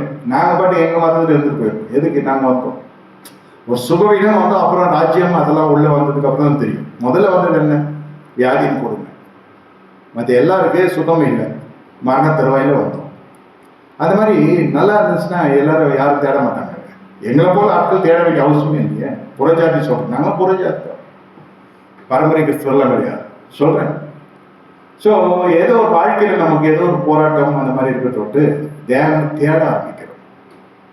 அந்த தேடுகிற ஜனங்கள் கசப்புக்குள் மறுபடியும் போயிடக்கூடாது. கசப்பான பகுதியில் அவர்களுக்கு ஒரு பரிகாரம் இருக்கக்கூடாது. அந்த கசப்பை நான் ஏற்றுக்கொள்கிறேன்னு சொல்லிதான் தாகமா இருக்கிறேன்னு கற்று சொல்றாரு. ஆத்தும தாகத்தையும் சேர்த்து சொல்லுது. இந்த மாதிரி ஃபேமிலி டிஸ்பியூட்ல இருக்கிறவங்கலாம் தாகமா இருக்கிறேன். இந்த சிலை நோக்கி பார்க்கப்படுவது, குடும்பங்கள் உடைக்கப்பட்ட குடும்பங்கள் சேர்க்கப்படுறதுக்கான காரணம் இதிலே கர்த்தர் மிக குறிப்பா இருக்கும். நோய் இருக்காது, பணம் இருக்கும், குடும்பத்தில் சர்ச்சை இருக்கும், சமாதான குலைச்சல் இருக்கும். எப்படி சரி பண்றது? அது இதை நோக்கி பார்க்கிறது, சிலுவை நோக்கி பார்க்கிற பொழுது ஒரு மீட் போடும். கர்த்தர் எனக்காக கசப்பை குடிச்சிருக்கிறார். ஒரு பெண்ணின் மீது சுமத்தப்படுகிற பழியை நிர்மூலப்படுத்தும்படியாக என்ன இந்த பாவ ஸ்திரியை காப்பாற்றி விட்டது வேற. ஆனா நல்லா வாழ்ந்து கொண்டிருக்கிற ஸ்திரீனுடைய வாழ்க்கை நடு பயணத்துல இந்த மாதிரி ஒரு விஷயம் நடந்து குடும்பம் உடைக்கப்பட்ட எப்படி இருக்குன்னு யோசிப்பாங்க. எத்தனை கணவன் தற்கொலை பண்ணியிருக்காங்க. மனைவி தவறு செஞ்சது மனைவி, மானம் தங்கம் தற்கொலை பண்ணியிருக்கிறவங்க. எப்படி குடும்ப பிள்ளைகளை யோசிப்பாரு. ஸோ இந்த மாதிரி எல்லாம் நிறைய விஷயங்கள் எல்லாம் சேர்த்து தான் கர்த்தர் தாகமா இருக்கிற அந்த தாகத்தை அது தீர்த்து கொள்ளும்படியாக கர்த்தர் இறங்குகிறார். கடைசி வார்த்தைக்கு இப்போ நம்ம வருகிறோம். கடைசியில லூக்கா 23:46, இதாவே உங்களுடைய கைகளில் என் ஆவியை ஒப்புவிக்கிறேன். நம்ம எதையுமே தன் ஜீவனை காத்துக்கொள்ள நினைக்க எழுந்து போவோம், தன் ஜீவனை விடுகிறத ரட்சிக்கப்படுவோம். நிலம் புரிந்து கொள்ளுங்க. ஏதோ ஒரு காரியம் உங்களிடத்துல, ஜீவனுக்கு ஏதோவான காரியம் உங்கள் இடத்துல இருக்கிறது, கர்த்தருக்கு ஒப்பு கொடுத்துருங்க. ஏதோ ஒன்று கர்த்தருக்கு வந்து சேர வேண்டியது உங்களிடத்தில் இருக்கிறது. கடைசியா சொல்றேன், அது பொண்ணா இருக்கலாம், பொருளா இருக்கலாம், நிலமா இருக்கலாம், காணிக்கையா இருக்கலாம், தசமாகமா இருக்கலாம், அசைய சொத்தா இருக்கலாம், அசைய சொத்தா இருக்கலாம், உங்களுடைய உறுதி ஒப்பு கொடுத்தலா இருக்கலாம், கீழ்ப்படிதலா இருக்கலாம், ஒப்புரவாக வேண்டியதா இருக்கலாம். Still on ego, travelling on ego, அதெல்லாம் இருக்கக்கூடாது. சுயத்துல இன்னும் பயணப்பட்டு கொண்டிருக்கலாம், அதெல்லாம் இருக்கக்கூடாது. இதோ என் ஆவியை நான் ஒப்பு கொடுக்கிறேன், என் ஆவியை நான் ஒப்பு கொடுக்கிறேன். கர்த்தருடைய வார்த்தை சொல்லு, என் ஆவியை நான் ஒப்பு கொடுக்கிறேன், என்ன என் ஆவியை ஒப்பு கொடுக்கிறேன் அப்படி சொல்லி அவர் ஆவி ஒப்பு கொடுக்குறேன்னு சொல்லி அவர் அப்படியே சாய்ந்தார். அவ்வளோதான். 7வது கடைசி வார்த்தை அதான் சொல்றார், இதோ பிதாவே என் ஆவி உன் கைகளில் ஒப்பு கொடுக்கிறேன். அவ்வளோதான் முடிஞ்சு. ஜீவன் எடுபட்டது, ஆவி எடுபட்டது. அதெல்லாம் இயேசு கிறிஸ்துவுடைய வாழ்க்கை வரலாறே முடிந்து விட்டார். இப்போ எனக்கு கடைசி காசையும் நான் கொடுத்து விட்டேன்னா நாளைக்கு என்ன உணவு வைக்கிறது? பிச்சை எடுத்து சாப்பிட்றது. இப்போ கடைசி விஷயமா நம்ம கொடுத்துட்டோம்னா என்ன இருக்கு நமக்கு? என்ன அந்த மாதிரி ஜீவாதாரத்துக்குன்னு சேவிங்ஸ்ல இருக்கும். சில பேருக்கு பேங்க்ல இருந்தாலே அது சந்தோஷம். சில பேருக்கு வயிற்றுல அது சோறாகி உள்ள போனால் சந்தோஷம். சில பேருக்கு அது கறியா மாதிரி, அதாவது ஆட்டுக்கறியாவோ என்னமோ அவங்களுக்கு விருப்பமான ஒரு உணவை வயிற்றுக்குள்ள போனால் சந்தோஷம், ஜெயிச்சிட்டோம். சில பேர் சாப்பிடாமலும் சேர்த்து வைப்பான். சில பேர் செமிப்பே இல்லாத சாப்பிட்டு கொண்டிருப்பான். இருதரத்தருக்கும் சொல்றேன், நீங்கள் ஒரு அற்புதம் உங்கள் வாழ்க்கையில காணப்பட வேண்டும் என்றால் உங்கள் இடத்துல இருக்கிறத கர்த்தரிடத்துல கொடுக்க வேண்டும். அவர் இடத்துல இருந்தது ஆவி, அவர் பிடிச்சி வைக்கல. கடைசியா என் ஆவியை உங்க இடத்துல ஒப்பு கொடுக்கிறேன். பிதாவே, இவர்கள் என்ன செய்வதென்று இன்னதென்று அறியாமல் செய்கிறான்னு சொன்ன தேவன், இப்போது உம்முடைய கைகளில் என் ஆவியை ஒப்புவிக்கிறேன். அப்ப பிதாவாகி தேவனுக்கு கரம் இருக்கிறது. தேவ சாயலாக தான் நம்ம சிருஷ்டிக்கப்பட்டோன்றது நிரூபிக்கப்படுகிறது. நமக்கு மேலான ஒரு பராமரிக்கிற தேவன் ஒருவர் உண்டார் என்று நிரூபிக்கப்படுகிறது, அவற்றிலே ஒப்புவிக்கப்படுகிறது. அவ்வளவுதான். ஒவ்வொரு வசனமாக நீங்க யோசித்து பார்த்தீங்கன்னாக்கா நாட்டு நடப்பு நவீன காலத்துக்கு ஏற்றபடி கர்த்தர் சொல்லுகிறார். ஏன்னா சில சமயத்துல நம்ம இஷ்டப்படி விடுறதில்லை ஜீவன். நம்ம நினைச்சு தற்கொலை பண்ணிக்கொள்றது, அது நம்ம நினைச்சு விடுறதுன்னா ஒப்புவிக்கிறார். யாராவது மரணத்துக்கு ஒப்பு கொடுப்பாங்களா? ஊழியத்துக்கு ஒப்பு கொடுப்பாங்க, திருமணத்துக்கு ஒப்பு கொடுப்பாங்க, என்னென்னமோ காரியத்துக்கு நம்ம அனுகூலமான காரியத்துக்கு ஒப்பு கொடுப்போம். இது மரணத்துக்கு ஒப்பு கொடுக்க முடியுமா? சில காரியங்களிலே நாம் செத்தவர்களை போல் இருக்கணும். அநீதிக்கு சொல்றேன், அது மேல ஒரு விழிப்பும், அது மேல ஒரு தாகம், அது மேல ஒரு பற்றெல்லாம் இருக்கக்கூடாது. நம்ம அந்த அளவுக்கு ஒரு செத்தவர்களை போல இருக்கணும். செத்தவனை போல் ஆனேன், தானியல் சொல்றாங்க. அந்த சிலுவையின் அந்த தரிசனம் என்னை செத்தவனை போல் ஆக்கிட்டு மரித்தவனை போல் கிடந்த இவர் உண்மையிலே ஜீவன் ஆவி எடுபடுகிறது. நமக்கு மாம்சத்துக்குரிய காலத்துக்கு செத்தவங்களை போல் இருக்கணும். அநீதி இங்க நடக்குது. 30 வயசு, 20 வயசு, 25 வயசு, என்ன துணிகரமான பாவங்கள், ரகசிய பாவங்கள் வெளியிடமா நடப்பிக்கிற காலம். ஓப்பனாவே எவ்வளவு மறைஞ்சு செஞ்ச காரியம் இப்போ ஓப்பனா சொல்றேன். இப்போ 2025 அப்புறம் நான் காதால கேட்டேன், 26 பிறந்தே கேட்டேன் 2-3 இன்சிடென்ட்ல. இப்போ என்ன, ஏன் கல்யாணம் இல்லை? நாங்கள் லிவிங் டுகெதர்ல இருக்கிறோம். ஓப்பனாவே சொல்றேன், ஏன் கல்யாணம் ஆகல? லிவிங் டுகெதர்ல இருக்கிறோம். சரி சரி, தெரியாது இல்லை உங்களுக்கு அப்படின்னா என்ன? ஆனால் உங்களுக்கு சத்தியமா தெரியாதுன்னு. கல்யாணம் அப்படி பண்ணிக்க மாட்டோம், புருஷன் முன்னாடியே வாழ்ந்து கொண்டிருப்போம், பொண்ணெல்லாம் பெற்றுக்க மாட்டோம். சரி, 26 ஜனவரியில் கேட்டேன். என்ன மார்ச் மிடில் அதே ஜனம் அந்த குடும்பத்தை அந்த கூப்பிட்டு சொன்னாங்க. என் மகள் அப்படி சொன்னாங்க, ஏதோ டெஸ்ட் பண்ணி பார்த்தாங்களாம், அது பாசிட்டிவ் வந்துருக்குது, ப்ரெக்னென்சியாங்க. அதில் அந்த அதுங்களே கழிச்சிடும். மேமோகிராம் பண்ணி பார்த்தாங்க, மார்புகளில் கொழுப்பு கட்டி தான் இருக்குன்னு போய் பார்த்தா கேன்சர் 4வது ஸ்டேஜில் இருக்குன்னு சொல்கிறாங்க. பாசிட்டிவ் வந்துருக்கு. இது எனக்கு தெரியும், உங்களுக்கு தெரியாது இல்லைன்னு கேட்டார்ல என்ன பொண்ணு. கேட்டதான்னு சொல்ல, என்ன ஒரு துணிகரமான ஒரு செய்கை என்ன, அதுதான் சொல்றேன். இவ்வளோ சின்ன வயசுல இந்த வியாதி தேவையா? அவங்க அம்மா சொல்றாங்க, பெற்றவங்க அப்படிதான் சொல்லுவாங்க. இவ்வளோ சின்ன வயசுல வாழ வேண்டிய வயசுல இந்த வியாதி தேவையா? சின்ன வயசுல இந்த மாதிரி அசூசி தேவையா? அப்படியே தேவை சமணமா கேட்கும் இல்லையா? எதை விதைக்கிறோமோ அதை இருக்கும். இல்லை நல்லக்கு நல்ல உயிர் ஜீவன் இருக்குது, நல்ல ஆரோக்கியமான மேட்டிமலை சொல்ல, எதுக்கு அதெல்லாம் நம்ம போய் சில வியாதிகளாக நமக்கு தெரியவே கூடாது, தெரியவும் வேணாம். இயேசு நாமத்தை சபை விட்டு ஓடுவதா. அதே சமயத்துல சில பாவங்களுக்கு நம்ம அறியாதலாம் இருக்கும், சத்தமா இருக்கும். அப்ப நோய் நம்ம பார்த்தா இது வேஸ்டிவன் அப்படின்னு போயிடும். அதான் பிரியாம்சம். ஜாதிகளுக்குள்ளே பிரித்தெடுக்கப்பட்ட வாழ்க்கையில வாழ்ந்தான். இது ஜாதிகள் செய்யலாம். நவீன காலம், டிஜிட்டல் காலம், என்னென்னமோ உருட்டலாம். நீ எந்த காலம் வந்தாலும் என் வேத புஸ்தகம் சொல்லுகிற காலத்தில் நான் வாழ்ந்து கொண்டிருக்கேன். இதை எடுத்து பார்க்கறதுல, இதை படிக்கிறதுல நம்மளுக்கு டைம் பத்தல. அதாவது ஒரு வார்த்தை ஒரு மாதிரி ஒவ்வொரு நாள் பேசுது. நான் மரித்து ஆக வேண்டும். நீங்கள் மரித்தாதான் உயிர்த்ததை வல்லமே காண முடியும். ஒவ்வொரு விசுவாசி சொல்றோம், ஒவ்வொரு சபையாரும் சொல்றோம்.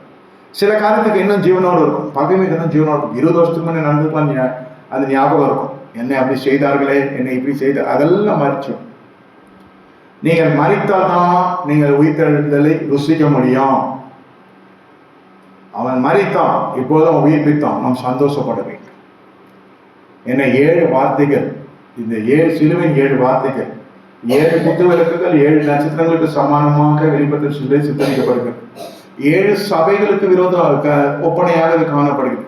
7 சபைகளுடைய குறைபாடுகள் இந்த சிலுவின் உபதேசத்தில் அடங்கியிருக்கிறது. சிலுவின் உபதேசமும் கெட்டு போவதுக்குள்ளே அது பைத்தியமா இருக்கிறது. ரசிக்கப்பட்ட நமக்கு அது சீப்பக்காரன். லிவிங் டுகெதர்ல இருந்தா கல்யாண செலவு இல்லைன்னா ஆஸ்பத்திரி செலவு வச்சுட்டு பார்த்தியா? கல்யாண செலவு அதெல்லாம் ஒரு பாக்கி 1000 பேர் கூட்டு சோறு போடுறது. சரி, 1000 பேர் கூட போடாது, 5 பேர் போடுது. கல்யாணத்தை பண்ணி வாழலாம்ல. அதுல இன்னமும் பிசினஸ் ஸ்டார்ட் பண்ணலாம். ஏன் சொத்து என்கிட்ட இருக்கும், அவன் சொத்து அவங்ககிட்ட இருக்கும்.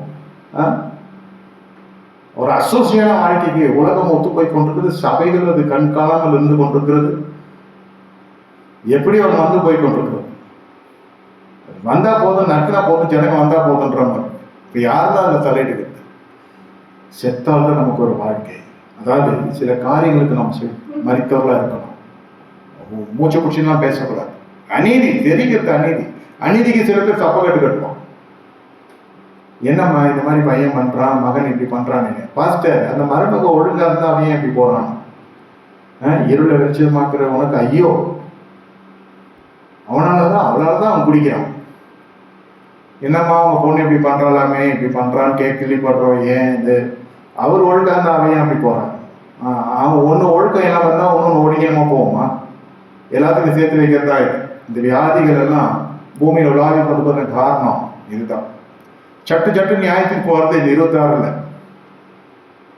ஆமா, கணவனுக்கு அடங்காது இருக்கிற மனைவியும் சரி, மனைவிக்கு அன்புக்கு கட்டுப்படாத கணவனும் சரி. ரொம்ப நாள் இந்த ஓட்டாலாம் ஓடாது. அவ்வளோ வச்சிருக்கேன், இவ்வளோ வச்சிருக்கேன், ஏன் பணம், என் காசு, என் உழைப்பு, என் கட்டடம், இந்த மாதிரிலாம் பேசினா நான் யாருக்கும் அடிப்படைய வேண்டிய அவசியம் இல்லை. நான் சொந்த காலில் நிற்கிறேன், எங்கள் அப்பா அம்மா என்னை படிக்க வச்சிருக்காங்க, எனக்கு வேலை இருக்குது, இந்த மாதிரி சொற்றோடலாம் இருந்தால் ஆஸ்பத்திரியில் தான் நம்ம போய் நிற்கணும். என்ன சொல்லுவார்களோ தெரில, பயாப்சி பண்ணுறான், டயாலிசிஸ் பண்ணுறான், இதெல்லாம் இந்த மாதிரி வியாதிகள்லாம் இனி அழியாமல் இருக்கிறது. நாம் அழிக்கப்பட வேண்டும். நம்முடைய பழைய அடையாளங்கள் அழிக்கப்பட வேண்டும்.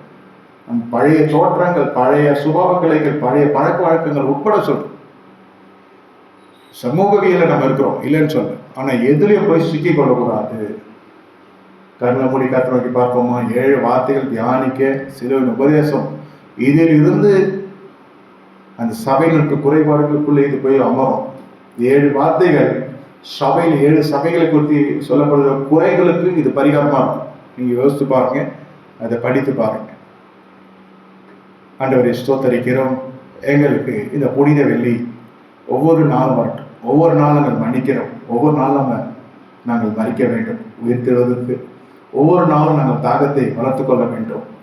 ஒவ்வொரு நாளும் மக்களை வைக்க வேண்டிய இடத்தில் வைக்க வேண்டும். ஒவ்வொரு நாளும் கொடுக்கப்பட்ட ஸ்தானத்துக்குரிய கனத்தை ஒவ்வொருக்கும் கொடுக்கப்பட வேண்டும். ஆண்டவரே, நினைத்தருளும். ஒவ்வொரு நாளும் பெற்றோரை உடையவர்களாக இருக்க வேண்டும். அதே பெற்றோர் மற்றவர்கள் பெற்றோராக ஆகிற போது நம்ம அதை ஏற்றுக்கொள்ளவும் வேண்டும். இனி மாப்பிள்ளை மீதோ, வீட்டுக்கு வந்த ஒரு மருமகள் மீதோ கோபம் கொள்ளாம, தாய் அவளுக்கும் தாய், அது ஸ்ரீயாக மாறுகிறது. நமக்கு தாயாக ஸ்ரீயா மாறுகிறது, ஸ்ரீயா இருக்கிறது தாயாக மாறுகிறது. இது ஒரு சக்கரத்தை போல போய் கொண்டிருக்கிறது.